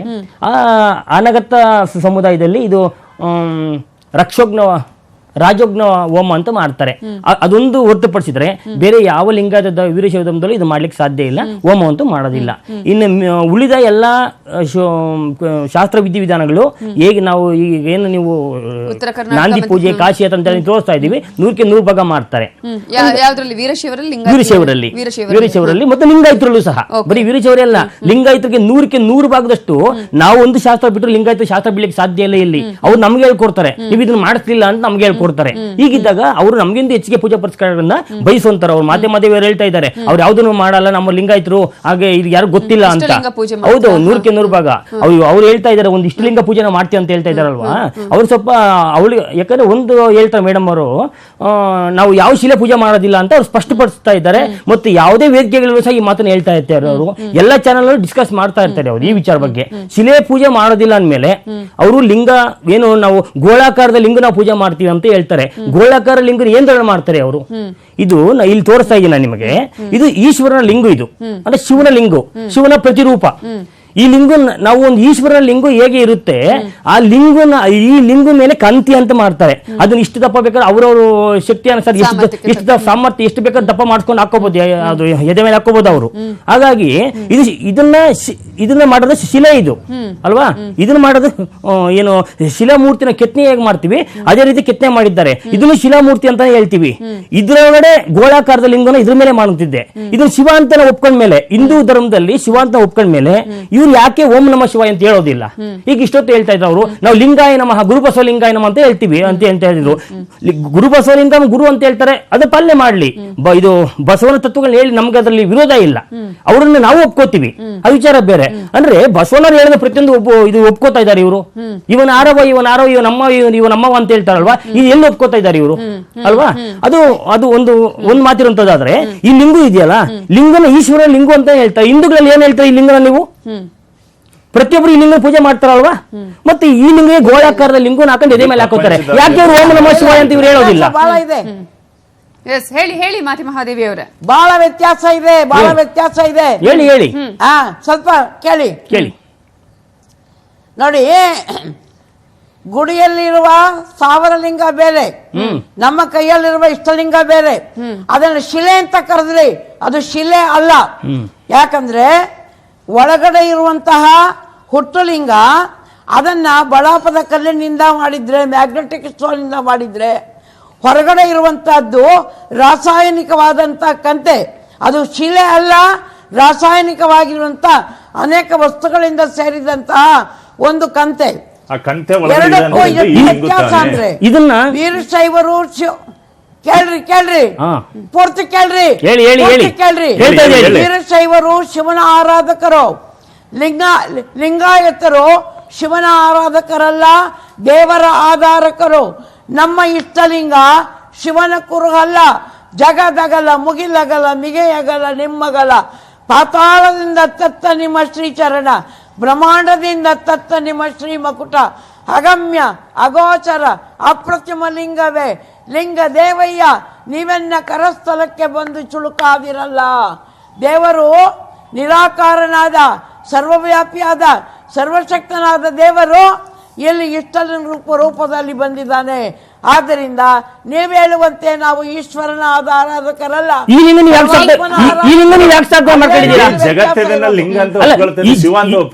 ಹಿಂದೂ ಧರ್ಮದಲ್ಲ ಎಲ್ಲ ಪರಂಪರೆ ಲಿಂಗ ಈಶ್ವರ ಅಂತ ಒಪ್ಕೊಳ್ತಿದ್ದನ್ನ ನೀವು ಇದನ್ನ ಯಾಕೆ ಒಪ್ಕೊಳ್ಳೋಕೆ ತಯಾರಿಲ್ಲ? ನೀವು ಈ ಲಿಂಗು ನಿಮ್ಮಲ್ಲಿ ಇಲ್ವಾ? ಇದರಲ್ಲಿ ಇಲ್ಲ. ಈ ಪದಕ್ಕೆ ಏನಾದ್ರು ಅರ್ಥ ಇದೆ? ನೀವು ಹೇಳಂತ ಮಾತುಗಳಿಗೆ ಏನಾದ್ರು ಅರ್ಥ ಇದೆ ಅಂತ ಸ್ವಲ್ಪ ನಿಮ್ಮ ಲಿಂಗು ಏನ್ ಮಾಡ್ಕೊಂಡಿದೆ? ಈ ಲಿಂಗು ಇಲ್ದೇನೆ ಎಂತವ್ರಿಗೂ ತೋರಿಸಿದ್ರು ಕೂಡ ಇಡೀ ಪ್ರಪಂಚದಲ್ಲಿ ಯಾರಿಗೆ ತೋರಿಸಿದ್ರು ಇದು ಲಿಂಗು, ಇದು ಶಿವ ಅಂತಾನೆ ಕರೆಯೋದು. ಏನ್ ಮೇಡಮ್ ಅವ್ರೆ, ನೀವು ಜಗತ್ನಲ್ಲಿ ಎಲ್ಲಿ ಹೋದ್ರು ಕೂಡ ಇದನ್ನ ಏನು ಅಂತ ಕೇಳಿದ್ರೆ ಏನ್ ಹೇಳ್ತಾರೆ? ಎಲ್ಲರೂ ಶಿವ ಅಂತ ಕರೀತಾರೆ, ಕೈ ಮುಗಿತಾರೆ. ಅದನ್ನ ಇದು ಶಿವನಲ್ಲ, ಇದು ಲಿಂಗು ಅಂತಂದ್ರೆ ಅರ್ಥ ಏನು? ಶಿವ ಅಲ್ಲ. ಇವ್ರ ಮೂಗಿನ ಬೇಕಾದಂತ ಸಿದ್ಧಾಂತಗಳನ್ನ ಇವರೇ ಒಂದು ರೆಡಿ ಮಾಡ್ಕೊಂಡು ಇದು ಅದಲ್ಲ ಅಂತ ದಾರಿ ತಪ್ಪಿಸ್ತಾ ಇದ್ದಾರೆ. ಇಲ್ಲ, ಬ್ರಹ್ಮ ವಿಷ್ಣು ಮಹೇಶ್ವರ ದೇವತೆಗಳೇ ವಿನಃ ದೇವರಲ್ಲ. ಇವರೆಲ್ಲರಿಗೂ ಮೀರಿದಂತ ವಿಶ್ವದಾಕಾರದಲ್ಲಿ ಉಳಿದವರೆಲ್ಲ ದೇವತೆಗಳು. ನೋಡ್ರಿ, ರೂಪ ಇರುವವರೆಲ್ಲ ದೇವತೆಗಳು. ಒಂದು ಕಾಲದಲ್ಲಿ ತಾಯಿ ತಂದೆಗಳ ಹೊಟ್ಟೆಯಲ್ಲಿ ಹುಟ್ಟಿ ಸತ್ತವರು ಯಾರೂ ಜಗತ್ತಿನಲ್ಲಿ ದೇವರಲ್ಲ. ರಾಮ ದೇವರಲ್ಲ, ಕೃಷ್ಣ ದೇವರಲ್ಲ, ಶಿವ ದೇವರಲ್ಲ, ಬಸವಣ್ಣ ದೇವರಲ್ಲ, ಬುದ್ಧ ದೇವರಲ್ಲ. ಇವರೆಲ್ಲ ಮಹಾತ್ಮರು. ಪರಮಾತ್ಮ ಮಾತ್ರ ನಿರಾಕಾರ ಪರಮಾತ್ಮನನ್ನ. ಪರಮಾತ್ಮ ಬೇರೆ ದೇವ್ರು ಬೇರೆನಾ? ಪರಮಾತ್ಮ ಬೇರೆ ದೇವ್ರು ಬೇರೆನಾ? ಪರಮಾತ್ಮ ದೇವರು ಎಲ್ಲ ಒಂದೇ ಅಂತ ಇಡೀ ಜಗತ್ತು ಒಪ್ಕೊಂಡಿದ್ದೆ. ಪರಮಾತ್ಮ ಯಾರು ನೋಡ್ರಿ, ಪರಮಾತ್ಮ ದೇವರು ಒಂದೇ. ಆದ್ರೆ ಶಿವ ಮುಂತಾದವರು ದೇವರಲ್ಲ, ಪರಮಾತ್ಮರಲ್ಲ. ಪರಮಾತ್ಮ ಯಾರು, ಶಿವ ಯಾರು ದಯವಿಟ್ಟು ವ್ಯಕ್ತಪಡಿಸಿ. ಅಲ್ಲಮ್ಮ, ನೀವು ಇಷ್ಟೊಂದು ಮಾತಾಡ್ತೀರ. ಪರಮಾತ್ಮ ಯಾರು, ಶಿವ ಯಾರು ವ್ಯಕ್ತಪಡಿಸಿ ಸರಿಯಾಗಿ. ನೀವು ಹೇಳಂತ ಸಿದ್ಧಾಂತ ಒಪ್ಕೊಳ್ಳಲ್ಲ. ನೀವ್ ಹೇಳಂತ ಸಿದ್ಧಾಂತಗಳನ್ನ ನಿಮ್ಮ ಭಕ್ತರು, ನಿಮ್ಮ ಅನುಯಾಯಿಗಳು ಮಾತ್ರ ಒಪ್ಕೊಳ್ಬೇಕು ಹೊರತು ಇದನ್ನ ಬೇರೆ ಯಾರು ಸಾಧ್ಯನೇ ಇಲ್ಲ. ಯಾರು ಒಪ್ಕೊಳ್ಳಲ್ಲ. ಗೊತ್ತಾಗುತ್ತಲ್ವಾ, ಈ ಲಿಂಗುನ ಪರಮಾತ್ಮನ ಬೇರೆ ದೇವರೇ ಬೇರೆ ಅಂತ ಒಂದ್ ಟ್ರಿಪ್ ಹೇಳ್ತಾರೆ. ಇಲ್ಲಿ ಮತ್ತೆ ಬಸವಣ್ಣವರು ದೇವರಲ್ಲ ಅಂತ ಅವರೇ ಅಂತಾರೆ. ಅವರು ವ್ಯಕ್ತಿಗಳು ಅಂತ ಹೇಳ್ತಾರೆ. ಇವ್ರು ಇಲ್ಲಿ ತನಕ ಬಸವಣ್ಣನ ಮಾಹೇಶ್ವರು ದೇವರಲ್ಲ ಅಂತ ಹೇಳ್ತಾರೆ. ದೇವರಲ್ಲ ಅವರು ಇಲ್ಲಿ ತನಕ ಬಸವಣ್ಣನ ಕೂಡ ದೇವರು ಗುರು ಅಂತ ಹೇಳಿಲ್ಲ. ಅವರು ನಿರಾಕಾರ. ಅದೆಲ್ಲ ಸುಳ್ಳು. ಇಲ್ಲಿ ತನಕ ಲಿಂಗಾನಂದ ಲಿಂಗಾನಂದ ಲಿಂಗಾನಂದ ಅನ್ಕೊಂಡು ಈಗ ತಾನೇ ಬಸವಣ್ಣನ ವಚನ ಯಾಕೆ ಪಾಲಿಸ್ತಾ ಇದ್ದಾರೆ? ಇಷ್ಟು ದಿವಸ ಯಾಕೆ ಅವ್ರು ಪಾಲಿಸ್ತಾರೆ? ಈಗ ರಾಜಕೀಯ ಬಂದ್ಮೇಲೆ ಇಷ್ಟು ಗಲಾಟೆಗಳಾದ್ಮೇಲೆ ಇವಾಗ ಬಸವಣ್ಣ ಗುರು ಅಂತ ಹೇಳ್ತಾರಲ್ವಾ? ಇಲ್ಲಿ ತನಕ ಅವ್ರು ಯಾಕೆ ಗುರು ಅಂತ ಹೇಳಿಲ್ಲ? ಇಲ್ಲಿ ತನಕ ಲಿಂಗಾನಂದ ಲಿಂಗಾನಂದನೇ ಗುರು ಅಂತ ಹೇಳ್ತಾ ಇದ್ರು. ಈಗ ಬಸವಣ್ಣ ಗುರು ಅಂತ ಹೇಳ್ತಾರೆ ಅವರು. ಶಾಸ್ತ್ರಿ ಶಾಸ್ತ್ರಿ, ಈ ಮಾತು ಬಿಡಿ. 50 ವರ್ಷಗಳಿಂದ ಬಸವಣ್ಣನವರನ್ನ ಧರ್ಮ ಗುರು ಅಂತ ನಂಬಿ ನಾವು ಮಾಡ್ತಾ ಇದ್ವಿ ಕೆಲಸಗಳನ್ನ. ಈಗಲ್ಲ, ಬಸವಣ್ಣ ಗುರು ಅಂತ ಈಗ ಹೇಳ್ತಿಲ್ಲ. ಬಸವಣ್ಣ ಗುರು ಅಂತ ಇತ್ತೀಚಿನ ದಿನಗಳಲ್ಲಿ ಇತ್ತೀಚಿನ ಬೆಳವಣಿಗೆ ಬಸವಣ್ಣ ಗುರು ಅಂತ ಒಪ್ಕೋತಾ ಇದ್ದೀರಾ ನೀವು? ಒಟ್ಟಾರೆ ಮೇಡಮ್ ಅವರೇ,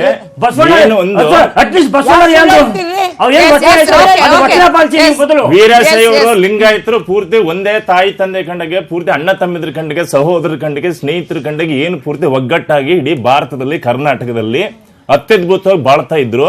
ಅದನ್ನ ಪೂರ್ತಿ ಕೆಲವು ರಾಜಕೀಯ ಮುಖಂಡರುಗಳ ಮಾತುಗಳನ್ನ ಕೇಳ್ಕೊಂಡು ಇವರು ಅದನ್ನ ಪೂರ್ತಿ ಇಬ್ಬಾಗ ಮಾಡಿ ನಮ್ಮಲ್ಲೇ ಒಬ್ರಿಗೊಬ್ರು ಮಹಾದೇವರೇ, ಈಗ ಮತ್ತೆ ಡಿಸ್ಕಷನ್ ಮತ್ತೆ ನಾನು ಕಂಟಿನ್ಯೂ ಮಾಡೋದಾದ್ರೆ, ಈಗ ಹಬ್ಬ ಹರಿದಿನಗಳ ಆಚರಣೆಗಳಾಯ್ತು, ಆದ್ರೆ ಮದುವೆ ಶಾಸ್ತ್ರದಲ್ಲಿ ಕೂಡ ಬದಲಾವಣೆಗಳು ಇದೆಯಾ ನಿಮ್ಮಲ್ಲಿ ಲಿಂಗಾಯತರಲ್ಲಿ, ವೀರಶೈವರಲ್ಲಿ ಹೇಗೆ ಅಂತ ಹೇಳಿ?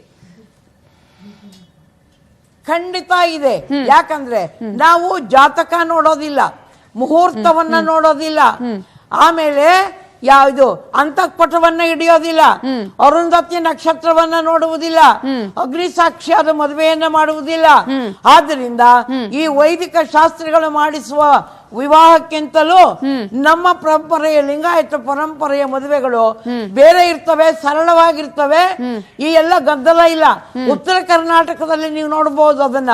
ಏಕೆಂದ್ರೆ ಅವರು ಸಾಂಪ್ರದಾಯಿಕವಾಗಿ ಬಸವಣ್ಣನವರ ವಿಚಾರಗಳನ್ನ ಅನುಸರಿಸ್ತಾ ಬಂದಿರೋದ್ರಿಂದ ಈ ಎಲ್ಲ ಗದ್ದಲ, ಗೊಂದಲ, ಜಾತಕ, ಮುಹೂರ್ತ ಮುಂತಾದ್ದೇನೂ ಇರೋದಿಲ್ಲ.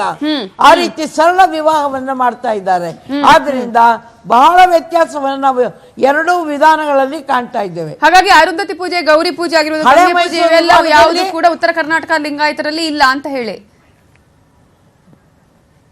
ಇಲ್ಲ ಇಲ್ಲ ಇಲ್ಲ.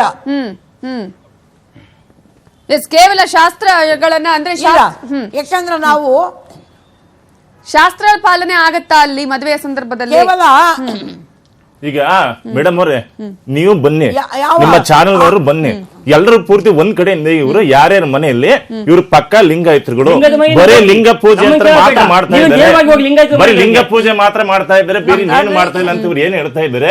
ಅವ್ರೆಲ್ಲಾ ಭಕ್ತರು ಮನೆಗೆ ನಾವು ವೇಷ ಮರಿಸ್ಕೊಂಡು, ನಾವು ಮಾಧ್ಯಮದವರು ಅಂತ ನೀವು ಹೇಳ್ಕೋಬೇಡಿ, ನಾವು ಪುರೋಹಿತರು ಅಂತ ನಾವು ಹೇಳ್ಕೊಳ್ಳೋದು ಬೇಡ. ಇವ್ರು ಎಲ್ಲೆಲ್ಲ ಪೂರ್ತಿ ಬರೀ ಲಿಂಗ ಪೂಜೆ ಮಾಡ್ತಾರೆ, ಎಲ್ಲರ ಮನೆಗಳಿಗೂ ಹೋಗೋಣ. ಪ್ರತಿ ಮನೆಯಲ್ಲಿ ಶುಕ್ರವಾರ ದಿನ ಲಕ್ಷ್ಮೀ ಪೂಜೆ ಮಾಡಲ್ವಾ? ಹಬ್ಬ ಹರಿದಿನಗಳಲ್ಲಿ ಪೂರ್ತಿ ಈಗ ದೀಪಾವಳಿ ಹಬ್ಬ ಅಂತ ಬರ್ತದೆ, ಅದರಲ್ಲಿ ವಿಷ್ಣುನ್ ಪೂಜೆ ಮಾಡಲ್ವಾ? ವರಲಕ್ಷ್ಮಿ ಹಬ್ಬದ ಲಕ್ಷ್ಮಿ ಪೂಜೆ ಮಾಡಲ್ವಾ? ಮಕ್ಕಳಿಗೆ ವಿದ್ಯಾ ಬುದ್ಧಿ ಒಲಿಲ್ಲ ಅಂತಂದ್ರೆ ಸರಸ್ವತಿ ಪೂಜೆ ಮಾಡಲ್ವಾ? ಒಂದ್ ಕಡೆಯಿಂದ ಸರ್ಚ್ ಮಾಡೇ ಬಿಡೋಣ. ಮಾಡೋದಿಲ್ಲ ಅಂತ ಹೇಳ್ತೀವಿ. ಒಂದ್ ಕಡೆ ಮಾಡೇ ಬಿಡೋಣ. ಮದುವೆಯ ವಿಷಯವನ್ನ ತೆಗೆದುಕೊಳ್ಳೋದ್ರೆ ಸುರಗಿ ಶಾಸ್ತ್ರ ಏನದು ಅಂತ ಹೇಳಿ, ಅದರಲ್ಲೂ ಲಿಂಗಾಯತರಲ್ಲೂ ಕೂಡ ಸುರಗಿ ಶಾಸ್ತ್ರ ಇದೆಯಾ ಹೇಗೆ ಅಂತ? ಅಂದ್ರೆ ಅದು ಉತ್ತರ ಕರ್ನಾಟಕ ನಡೆದು ಬಂದಿರೋಂತ ಪದ್ಧತಿ ಮೇಡಮ್ ಅವರೇ, ಮೈಸೂರು ಪ್ರಾಂತದಲ್ಲಿ ಈ ಪದ್ಧತಿ ಇಲ್ಲ ನೋಡ್ರಿ. ಹೇಳಿ ಹೇಳಿ. ಈಗ ಸುರಗಿ ಶಾಸ್ತ್ರ ಅನ್ನೋದು ಒಂದು ಶಾಸ್ತ್ರ ಅಲ್ಲ. ಯಾಕೆಂದ್ರೆ ಲಗ್ನವನ್ನ ಮಾಡ್ಬೇಕಾದ್ರೆ ಮೊದಲೇ ಸ್ನಾನ ಮಾಡ್ಬೇಕು. ಸ್ನಾನ ಆದ್ಮೇಲೆ ದೀಕ್ಷೆ ಕೊಡ್ತೀವಿ ನಾವು. ಸ್ನಾನ ಆದ್ಮೇಲೆ ದೀಕ್ಷೆ, ಒಂದ್ ವೇಳೆ ಅವರು ಮೊದಲು ದೀಕ್ಷೆ ಮಾಡಿಸ್ಕೊಳ್ದಿಂದ ಇದ್ರೆ ಹೆಣ್ಣು ಗಂಡಿಗೆ ದೀಕ್ಷೆಯನ್ನ ಕೊಡ್ತೀವಿ. ಆದ್ರಿಂದ ಸುರುಗಿ ಶಾಸ್ತ್ರ ಇದೆಯಲ್ಲ, ಈಗ ಮೇಕಪ್ ಮಾಡ್ಕೊಂಡ್ ಬರ್ತಾರೆ, ಆ ಸುರುಗಿ ಶಾಸ್ತ್ರದಲ್ಲಿ ಅರಿಶಿಣ ಎಣ್ಣೆಯನ್ನ ಹಚ್ಚಿ ಸ್ನಾನ ಮಾಡುತ್ತಾರೆ. ಅದೇನು ದೊಡ್ಡ ಶಾಸ್ತ್ರ ಅಲ್ಲ, ಅದು ಒಂದು ಸಾಂಸ್ಕೃತಿಕವಾದಂತ ಪದ್ಧತಿ ಮಾತ್ರ. ಇವರು ಶಾಸ್ತ್ರ ಅಲ್ಲ ಅಂತ ಹೇಳ್ತಾರೆ ನೋಡಿ. ಹಳೆ ಮೈಸೂರು ಮಾಂಗಲ್ಯ ಧಾರಣೆ ಇದೆ ಇಲ್ಲಿ ಹೇಳ್ತೀನಿ. ಹಳೆ ಮೈಸೂರು ಭಾಗದ ಪ್ರಾಂತ್ಯಗಳಲ್ಲಿ ಏನು ಗೌರಿ ಪೂಜೆ, ಇದು ಇನ್ನೊಂದು ಸಪ್ತಪದಿ ಆಗಿರ್ಬೋದು, ಅರುಂಧತಿ ಪೂಜೆ, ಪ್ರತಿಯೊಂದು ಸಹ ನಾಂದಿ ಪೂಜೆ, ಪಂಚಕಲಶ ಪ್ರತಿಯೊಂದು ಪೂಜೆಗಳಲ್ಲಿ ಮಾಡೋದು ಕಡ್ಡಾಯವಾಗಿದೆ. ಮತ್ತು ಅಂದ್ರೆ ನಾವು ಇದು ಜಿಲ್ಲೆಗಳಿಂದ ಮುಂದೆ ಹೋಗ್ತಿದ್ದಾಗೆ ಸ್ವಲ್ಪ ಸಂಪ್ರದಾಯ ಇಲ್ಲಿ ಹೋಗ್ತಾ ಇದೆ. ಈ ಉತ್ತರ ಕನ್ನಡ ಭಾಗದಲ್ಲಿ ಅವ್ರು ಹೇಳ್ತಿದ್ದಾರೆ ಇದು ಸಂಪ್ರದಾಯ ಅಲ್ಲ ಸುರುಗಿ ಅಂತ ಹೇಳಿದ್ಮೇಲೆ ಉತ್ತರ ಕನ್ನಡದಲ್ಲಿ ಯಾರು ಮಾಡಲ್ಲ ಅಂತ ಹೇಳ್ತಾ ಇದ್ದಾರೆ. ಇದಕ್ಕೆ 100ಕ್ಕೆ 95% ಸುರುಗಿ ಶಾಸ್ತ್ರ ಮಾಡ್ತಾರೆ. ಇದು ಆಚರಣೆ ಇಲ್ಲ ಅಂತಲ್ಲ, ಇದು ಸಾಂಪ್ರದಾಯಿಕ ಆಚರಣೆ. ಇದು ಈಗ ನಾವು ನಾಂದಿ ಪೂಜೆ ಹೇಗೆ ಮಾಡ್ತೀವಿ, ಇದು ಪಂಚಕಲಶ ಸ್ಥಾಪನೆ ಹೇಗೆ ಮಾಡ್ತೀವಿ, ಮತ್ತು ನಾಂದಿ ಪೂಜೆ, ಇದು ಅರುಂಧತಿ ಪೂಜೆ ಅಂತ ಹೇಗೆ ಮಾಡ್ತೀವಿ, ಈ ಶಾಸ್ತ್ರಗಳನ್ನ ಸಿಂಪಲ್ ಆಗಿ ಅವ್ರು ಮಾಡ್ಕೊ, ಯಾಕಂದ್ರೆ ಅವ್ರಿಗೆ ಸರಿಯಾದ ತಿಳುವಳಿಕೆ ಲಿಂಗಾಯತರನ್ನ ಬರೋದು ಅಥವಾ ಆ ತರದ ಮದುವೆ ಸಂಪ್ರದಾಯಗಳು ಇದೆಯಾ ಎರಡೂ ಕಡೆಯಿಂದ? ಹುಡುಗಿ 100ಕ್ಕೆ 60 ಭಾಗದಷ್ಟು ಇದೆ ಇವತ್ತು. ಲಿಂಗಾಯತಲ್ಲಿ ವೀರಶೈವರಾಗಿದೆ, ವೀರಶೈವರು ಲಿಂಗಾಯತರಲ್ಲೂ ಆಗಿದ್ದಾರೆ. ಅಂದ್ರೆ ಕೆಲವೊಂದು ಪ್ರಾಂತದಲ್ಲಿ ಮೇಡಮ್ ಅವರೇ ಆರಾಧ್ಯರು ಮಾತ್ರ ಜಂಗಮ ಮಾತ್ರ ಕೊಡೋದು ತರದು ಮಾಡ್ತಾರೆ. ಇನ್ ಕೆಲವೊಂದು ಪ್ರಾಂತದಲ್ಲಿ ಸಿಟಿ ಲೆವೆಲ್ ಅಲ್ಲಿ, ವಿದ್ಯಾವಂತರಲ್ಲಿ ಸ್ವಲ್ಪ ಹೈ ಲೆವೆಲ್ ಅಲ್ಲಿ ಜಂಗಮರು ಲಿಂಗಾಯತರು ಕೊಡೋದುಂಟು, ಜಂಗಮರು ಆರಾಧ್ಯರು ಕೊಡೋದುಂಟು, ಲಿಂಗಾಯತರು ಜಂಗಮರ ಮನೆಯಲ್ಲಿ ತರೋದುಂಟು ಕೊಡೋದುಂಟು. ಇವೆಲ್ಲ ಪದ್ಧತಿ ಗ್ರಾಮಾಂತರ ಪ್ರದೇಶದಲ್ಲಿ ಮಾತ್ರ ಸ್ವಲ್ಪ ಇನ್ನೊಂದು ಕೂಡ ಅವರು ಗುರುಗಳ ಮನೆಯಲ್ಲಿ ನಾವು ತರಬಾರ್ದು, ಗುರುಗಳ ಮನೆ ಕೊಡಬಾರ್ದು ಅನ್ನೋ ಪದ್ಧತಿ ಇದೆ. ಲಿಂಗಾಯತ ಅನ್ನುವಂತಹದ್ದು ಬಹಳ ಪ್ರಗತಿಪರವಾದ ಒಂದು ಧರ್ಮ. ಕೇವಲ ವೀರಶೈವರ ಹತ್ರ ಮಾತ್ರ ಅಲ್ಲ, ಯಾವುದೇ ಜಾತಿಯವರ ಜೊತೆಗೂ ಕೂಡ ದೀಕ್ಷೆ ಮಾಡಿ ಮದುವೆಯನ್ನ ಮಾಡಿಸುವಂತದ್ದು ನಮ್ಮ ಲಿಂಗಾಯತ ಧರ್ಮದ ವಿಶೇಷ. ನಮ್ಮ ಪ್ರಾಂತದಲ್ಲಿ ಬೇಕಾದಷ್ಟು ಬೇರೆ ಇನ್ನುಳಿದ ಜಾತಿಗಳು ಇವೆ. ಅಲ್ಲಿ ಹೋಗ್ಬಿಟ್ಟು ಲಿಂಗಾಯತರ ಮನೆಗಳಿಗೆ ಅವರಿಗೆ ಲಿಂಗಾಣಿ ಮಾಡ್ಬಿಟ್ಟು ಹುಡುಗಿ ತಗೊಂಡು ಕೊಟ್ಟು ಮದುವೆ ಮಾಡಿಸ್ಬೋದು. ನಾವು ಬೇಡ, ಪುರೋಹಿತರು ಬೇಡ, ನಿಮ್ ಮಾಧ್ಯಮದವ್ರನ್ನ ಹೇಳ್ಕೊಡೋಕೆ ಬೇಡ, ನೀವು ಸಾಮಾನ್ಯವಾಗಿ ಲಿಂಗಾಯತರು ಬೇರೆ ಜಾತಿಗಳು ಇವೆ. ಉದಾಹರಣೆಗೆ ನಾಯಕರಿದ್ದಾರೆ, ಹರಿಜನ ಇದಾರೆ, ಬ್ರಾಹ್ಮಣರು ಇದಾರೆ, ಇನ್ ಬೇಕಾದ ಜಾತಿಗಳು ನಿಮ್ಗೂ ಗೊತ್ತಲ್ಲ. ಆ ಜಾತಿಗಳ ಮನೆಗೊಳ್ಳಬಿಟ್ಟು ಸುಂದರವಾದ ಹುಡುಗಿನ ಕರ್ಕೊಂಡು ಬಂದು ತೋರಿಸ್ತೀವಿ ಲಿಂಗಾಯತರು ಹುಡುಗರುಗಳಿಗೆ. ಇವ್ರು ಲಿಂಗಾರಣೆ ಮಾಡ್ಕೊಬಿಟ್ಟು ಮದುವೆ ಮಾಡ್ಕೊಂಡು ಅವ್ರ ಮನೆ ತುಂಬಿಸ್ಕೊಳ್ಳಿ. ಅಂದ್ರೆ ಆ ತರದ ಇಲ್ಲಿವರೆಗೂ ಕೂಡ ಸಂಪ್ರದಾಯ ಆಗಿಲ್ಲ, ಲಿಂಗಾರಣೆ ಮಾಡ್ಕೊಂಡು ನಾವು ಕರ್ಕೊಂಡ್ ಬಂದು ಮದುವೆ ಮಾಡ್ಕೊಳ್ತೀವಿ. ನಾವು ಜಾತಿ ನೋಡಲ್ಲ ಅಂತಾನೆ ಇವ್ರು ಹೇಳಿದ್ದೀಗ ಏನ್ರಿ ಶಾಸ್ತ್ರಿ ಅಲ್ವಾ? ಹಾಗಾದ್ರೆ ಇವರು ಲಿಂಗಾಯತರುಗಳು ಬೇರೆ ಜಾತಿ ವಧುಗಳನ್ನ ನಾವು ತೋರಿಸ್ತೀವಿ ಮೈಸೂರು ಪ್ರಾಂತದಲ್ಲಿ. ಅವ್ರು ಕರ್ಕೊಂಡ್ ಬಂದು ವರನ್ನ ಆ ಕಡೆ ಲಿಂಗಾಯತರು ವರಗಳನ್ನ ಕರ್ಕೊಂಡ್ ಬಂದು ಮೈಸೂರು ಪ್ರಾಂತದಲ್ಲಿ ಬೇರೆ ಜಾತಿ ಹೆಣ್ಮಕ್ಳಿಗೆಲ್ಲ ಲಿಂಗಾರಣೆ ಮಾಡ್ಕೊಂಡು ಕರ್ಕೊಂಡು ಬಿಟ್ಟು ಮದುವೆ ಮಾಡ್ಕೊಂಡು ಕರ್ಕೊಂಡು ಅವ್ರು ಒಪ್ಕೊಳ್ತಾರೆ. ಆ ಕಡೆ ಪ್ರಾಂತದವ್ರು ನೋಡೋಣ. ಅಲ್ಲ, ಅವ್ರು ಹೇಳಿದ್ರಲ್ಲ ನಾವು ಯಾವ್ದೇ ಜಾತಿ ಧರ್ಮದ ಇಲ್ಲ, ಯಾವ ಬೇಕಾದ್ರೆ ಜಾತಿಯವ್ರನ್ನ ಕೂಡ ನಾವು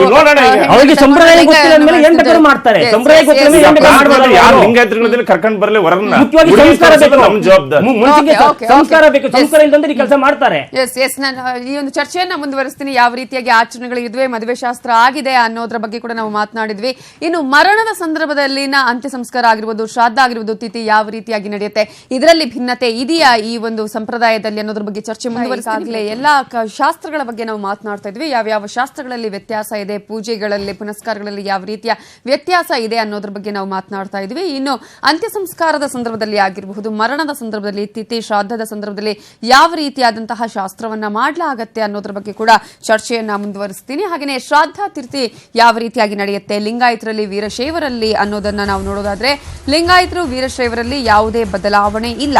ಒಂದು ವೇಳೆ ತಿಥಿ ಮಾಡಬೇಕಾದ್ರೆ ವೀರಶೈವ ಪುರೋಹಿತರು ಹೋಗ್ತಾರೆ. ಸಂಸ್ಕಾರದಲ್ಲಿ 2 ವಿಧಾನಗಳು ಕೂಡ ಇದೆ. ಒಂದು ಸಾಮಾನ್ಯ ಸಂಸ್ಕಾರ, ಹಾಗೆಯೇ ಲಿಂಗಧಾರಣೆ ಆದ ಲಿಂಗಾಯತರು ವೀರಶೈವರು ಸಾಮಾನ್ಯ ಸಂಸ್ಕಾರವನ್ನ ಮಾಡ್ತಾರೆ. ಹಾಗೆಯೇ ಸಿದ್ದೇಶ್ವರ ಪೂಜೆ, ವಿನಾಯಕ ಪೂಜೆ ಮತ್ತು ಭೂ ಸಂಸ್ಕಾರವನ್ನ ಕೂಡ ಈ ಸಂದರ್ಭದಲ್ಲಿ ಮಾಡಲಾಗತ್ತೆ. ಇನ್ನು ಕ್ರಿಯಾ ಸಂಸ್ಕಾರದ ಬಗ್ಗೆ ಕೂಡ ನಾವು ನೋಡ್ತಾ ಹೋಗೋದಾದ್ರೆ, ಅಂದ್ರೆ 2ನೇ ಸಂಸ್ಕಾರದ ಬಗ್ಗೆ ಕೂಡ ನಾವು ನೋಡ್ತಾ ಹೋಗೋದಾದ್ರೆ, ದೀಕ್ಷೆ ತೆಗೆದುಕೊಂಡಂತಹ ವೀರಶೈವರು ಮತ್ತು ಲಿಂಗಾಯತರು ಕ್ರಿಯಾ ಸಂಸ್ಕಾರವನ್ನ ಮಾಡ್ತಾರೆ. ಹಾಗೆಯೇ ಸ್ಮಶಾನದಲ್ಲಿ ಚಪ್ಪರ ಹಾಕಿ ತೋರಣವನ್ನ ಕಟ್ಟಲಾಗತ್ತೆ. ಅಷ್ಟದಿಕ್ಪಾಲಕರ ಪೂಜೆ, ವಿಘ್ನ ನಿವಾರಕ ಪೂಜೆ, ಪುಣ್ಯಾಹ, ಪಂಚಕಲಶ ಸ್ಥಾಪನೆ ಇತ್ಯಾದಿ ಪೂಜಾ ವಿಧಾನ ಕೂಡ ಈ ಸಂದರ್ಭದಲ್ಲಿ ಮಾಡಲಾಗುತ್ತೆ. ದೀಕ್ಷೆ ತೊಟ್ಟವರು ಹೋಟೆಲ್ಗಳಲ್ಲಿ ಊಟ ಮಾಡುವ ಹಾಗಿಲ್ಲ, ಮಾಡೋದಿಲ್ಲ ಕೂಡ. ಮನೆಯಲ್ಲೂ ಸ್ನಾನ ಮಾಡಿಯೇ ಊಟ ಉಪಹಾರವನ್ನ ಮಾಡಬೇಕಾಗತ್ತೆ.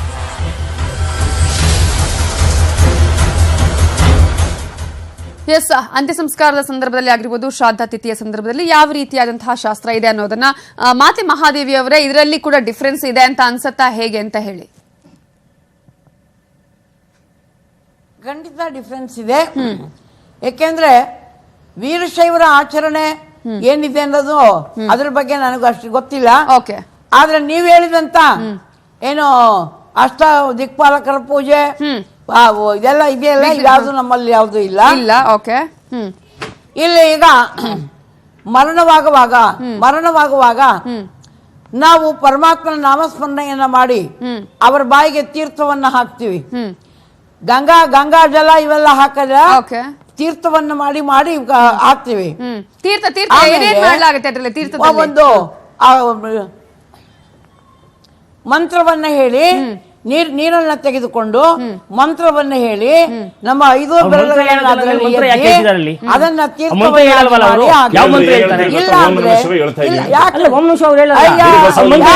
ಮಂತ್ರ ಪುಣ್ಯಾತ್ಮ ನಮ್ಮ ಜೀವನದ ಅವಿಭಾಜ್ಯ ಅಂಗ. ನಾವ್ಯಾಕೆ ಮಂತ್ರ ಹೇಳಲ್ಲ ಅಂತ ತಿಳ್ಕೊಂಡಿದ್ದೀರಿ ನೀವು? ಓಂ ಶ್ರೀ ಗುರು ಬಸವಲಿಂಗಾಯ ನಮಃ ಅನ್ನುವ ಮಂತ್ರ ನಮ್ಮ ಪ್ರಾಣ, ಅದನ್ನೇ ನಾವ್ ಹೇಳೋದು. ಆಮೇಲೆ ಈ ತೀರ್ಥ ಮೇಲೆ ಒಂದು ವೇಳೆ ಗುರುಗಳು ಯಾರಾದ್ರೂ ಸಿಕ್ಕರೆ ಅವರು ಪೂಜೆ ಮಾಡಿ ಲಿಂಗ ತೀರ್ಥವನ್ನು ಕೂಡ ಕೊಡ್ತಾರೆ. ಅದನ್ನ ತಂದು ತೀರ್ಥವನ್ನ ಕೊಡ್ತೀವಿ. ಹಾಕಿದ ಮೇಲೆ ನಂತರ ಲಿಂಗ ಕೂತ್ಕೊಂಡ ಮುದ್ರೆಯಲ್ಲಿ ಶವವನ್ನ ಕೂಡಿಸಲಾಗುತ್ತೆ. ಲಿಂಗಾಯತರಲ್ಲಿ ಮಲಗಿಸೋದಿಲ್ಲ ಶವನ, ಕೂತ್ಕೊಂಡ ಮುದ್ರೆಯಲ್ಲಿ ಕೂಡಿಸಿ ಒಂದು ಕಟ್ಟಿಗೆ ಪೂಜೆಗೆ ಕೂತಿದ್ದಾರೆ ಅನ್ನೋ ರೀತಿಯಲ್ಲಿ ಅವರನ್ನ ಕೂಡಿಸಿ ತಗೊಂಡೋಗ್ತಾರೆ ಶವವನ್ನ ತಗೊಂಡೋಗುವಾಗ ದಾರಿಯಲ್ಲಿ ಮಂಡಕ್ಕಿ ಉಗ್ಗೋದಾಗ್ಲಿ, ದುಡ್ಡು ಕಾಸು ಉಗ್ಗೋದಾಗ್ಲಿ, ತೆಂಗಿನಕಾಯಿ ಹೊಡೆಯೋದಾಗ್ಲಿ ಇಂಥದ್ದು ಯಾವುದನ್ನು ಕೂಡ ಮಾಡೋದಿಲ್ಲ, ಮಾಡಬಾರದು, ಕೆಡಿಸಬಾರದು. ಆಮೇಲೆ ತಗೊಂಡೋಗಿ ಆ ಒಂದು ಗುಂಡಿಯನ್ನ ತೋಳಿರ್ತಾರೆ. ಆ ಗುಂಡಿಯಲ್ಲಿ ಶವವನ್ನ ಇಟ್ಟು ಸಂಸ್ಕಾರ ಮಾಡ್ತಾರೆ. ಯಾರು ವೀರಶೈವರು ಜಂಗಮನ ಪಾದವನ್ನ ಶವದ ತಲೆ ಮೇಲೆ ಇಡ್ತಾರೆ. ನಾವು ಅದನ್ನ ಇಡೋದಿಲ್ಲ. ಬಸವ ಮುದ್ರೆಯನ್ನ ಶವದ ಮೇಲೆ ಇಟ್ಟು ಪೂಜೆ ಮಾಡ್ತೇವೆ ಹೊರತು ಜಂಗಮರ ಪಾದವನ್ನ ತಲೆ ಮೇಲೆ ಇಡಿಸೋದಿಲ್ಲ. ಇದು ಮಾಧ್ಯಮದಲ್ಲಿ ಇಷ್ಟೊಂದು ಬಗ್ಗೆ ಹೇಳ್ತಾ ಇದ್ರು. ಒಂದು ವಿಚಾರ ಸ್ಪಷ್ಟಪಡಿಸಕ್ಕೆ ನಾನು ಇಷ್ಟಪಡ್ತೇನೆ. ಅಂದ್ರೆ ಇತ್ತೀಚಿನ ದಿನಗಳಲ್ಲಿ ಗೌರಿ ಲಂಕೇಶ್ವರನ ಹತ್ಯೆ ಆಗಿತ್ತು. ಹತ್ಯೆ ಆದಾಗ ಇದು ಜೆ ಮೃತ್ಯುಂಜಯ ಸ್ವಾಮೀಜಿ, ಒಬ್ಬ ಸ್ವಾಮೀಜಿ ಅಯ್ಯಪ್ಪ ಏನ್ ಮಾಡ್ದ, ಅದಲ್ಲ ಯಾವ್ದು ಆಚರಣೆ ಮಾಡ್ಲಿಲ್ಲ ಅವತ್ತು. ಏನ್ ಮಾಡಿದ್ರು, ಗುಂಡು ಒಳಗಡೆ ಇಟ್ಟು ಮಣ್ಣು ಹಾಕ್ಬಿಟ್ರು. ಆಯ್ತಾ? ಅಂದ್ರೆ ಅವ್ರ ಕುಟುಂಬಸ್ಥರಿಗೆ ಎಷ್ಟು ಭಯ ಇತ್ತು ಗೊತ್ತಾ? ಮಾರನೇ ದಿವಸನೇ ಬಂದು ನಾವು ಅವತ್ತು ಇದು ಸಂಸ್ಕಾರ ಮಾಡ್ಬೇಕಾಗಿದ್ದ ಎಲ್ಲ ಸಂಪ್ರದಾಯಗಳು ಮಾರನೇ ದಿವಸ ಬಂದು ನಿಮ್ಮ ಮಾಧ್ಯಮಗಳಲ್ಲೂ ಸಹ ನೀವು ತೋರಿಸಿದಿರಿ. ಮಾರನೇ ದಿವಸ ಬಂದು ಅಷ್ಟು ಸಂಪ್ರದಾಯಗಳನ್ನ ಅವತ್ತು ಮಾಡಿದ್ದಾರೆ ಬಂದು. ಆಮೇಲೆ ತಿಥಿ ಕಾರ್ಯ ಮಾಡೋದು, 5 ದಿವಸದ ಅಲುತುಪ ಮಾಡೋದು, 11 ದಿವಸದ ತಿಥಿ ಕಾರ್ಯ ಮಾಡೋದು, ಏನು ಪ್ರತಿಯೊಂದು ಸಹ ಅವ್ರು ಸಾಂಪ್ರದಾಯಿಕ ಮಾಡಿದ್ದಾರೆ. ಯಾಕಂದ್ರೆ ಇವ್ರು ಮಾಡಕ್ ಬಿಡ್ಲಿಲ್ಲ. ಇವ್ರುಗಳು ಜಯ ಮೃತ್ಯುಂಜಯ ಸ್ವಾಮೀಜಿ ಬಂದಿದ್ದಾರ, ಅಯ್ಯಪ್ಪನು ಸಹ ಇವ್ರು ಮಾಡಕ್ ಬಿಡ್ಲಿಲ್ಲ ಅಂತಂದ್ರೆ ಅವ್ರಿಗೆ ಸಂಪ್ರದಾಯ ಇಲ್ಲ ಮೇಲೆ ಇದು ದೂರ ಮಾಡ್ತಾ ಇರೋದು ಯಾರು? ಇಂಥ ಪೀಠಾಧಿಪತಿ ದೂರ ಮಾಡ್ತಾ ಇದ್ದಾರೆ. ಈಗ ಅವ್ರು ಮಾಡೋ ಸಂಪ್ರದಾಯ ಇದೆ ಅವ್ರಿಗೆ. ಅವ್ರು ಯಾಕೆ ಮಾಡಕ್ ಬಿಡ್ಲಿಲ್ಲ? ಇವರು ಯಾಕೆ ಮಾಡಕ್ ಬಿಡ್ಲಿ ಅಂದ್ರೆ ಮರಣಶಾಸ್ತ್ರದಲ್ಲಿ ಕೂಡ ಬದಲಾವಣೆಗಳು ಇದೆಯಾ ಹೇಗೆ ಅಂತ ಹೇಳಿ ಫೈನಲ್ ಆಗಿ ಎಲ್ಲಾ ಕಡೆನೂ ಒಂದೇ ತರದ ಶಾಸ್ತ್ರ ಸಂಪ್ರದಾಯಗಳು ಪ್ರತಿಯೊಂದು ಉಂಟು. ವೀರಶೈವರು ಬೇರೆ, ಲಿಂಗಾಯತರು ಬೇರೆ ಅಂತ ಖಂಡಿತ ಇಲ್ಲ. ಓಕೆ, ಥ್ಯಾಂಕ್ ಯು ಚರ್ಚೆಯಲ್ಲಿ ಪಾಲ್ಗೊಂಡಿದ್ದಕ್ಕಾಗಿ. ಮಾತೆ ಮಹಾದೇವಿ ಅವರ ಈ ಚರ್ಚೆಯಲ್ಲಿ ಪಾಲ್ಗೊಂಡಿದ್ದಕ್ಕಾಗಿ ನಿಮಗೂ ಕೂಡ ಧನ್ಯವಾದಗಳು. ಒಟ್ಟಾರೆ ಯಾವ ರೀತಿಯಾಗಿ ಈ ಒಂದು ಆಚರಣೆಗಳು ಇರುತ್ತೆ, ಇಷ್ಟು ಜಗಳ ಆಗೋದಕ್ಕೆ, ಇಷ್ಟು ವಿವಾದಗಳಾಗೋದಕ್ಕೆ, ಚರ್ಚೆ ಆಗೋದಕ್ಕೆ ಕಾರಣಗಳು ಏನು ಅನ್ನೋದ್ರ ಬಗ್ಗೆ ಚರ್ಚೆಯನ್ನ ಮಾಡಿದ್ವಿ. ಇದುವೇ ಹೊತ್ತಿನ ವಿಶೇಷ. ನೋಡ್ತಾ ಇರಿ ನ್ಯೂಸ್ 18 ಕನ್ನಡ, ಸದಾ ನಿಮ್ಮೊಂದಿಗೆ.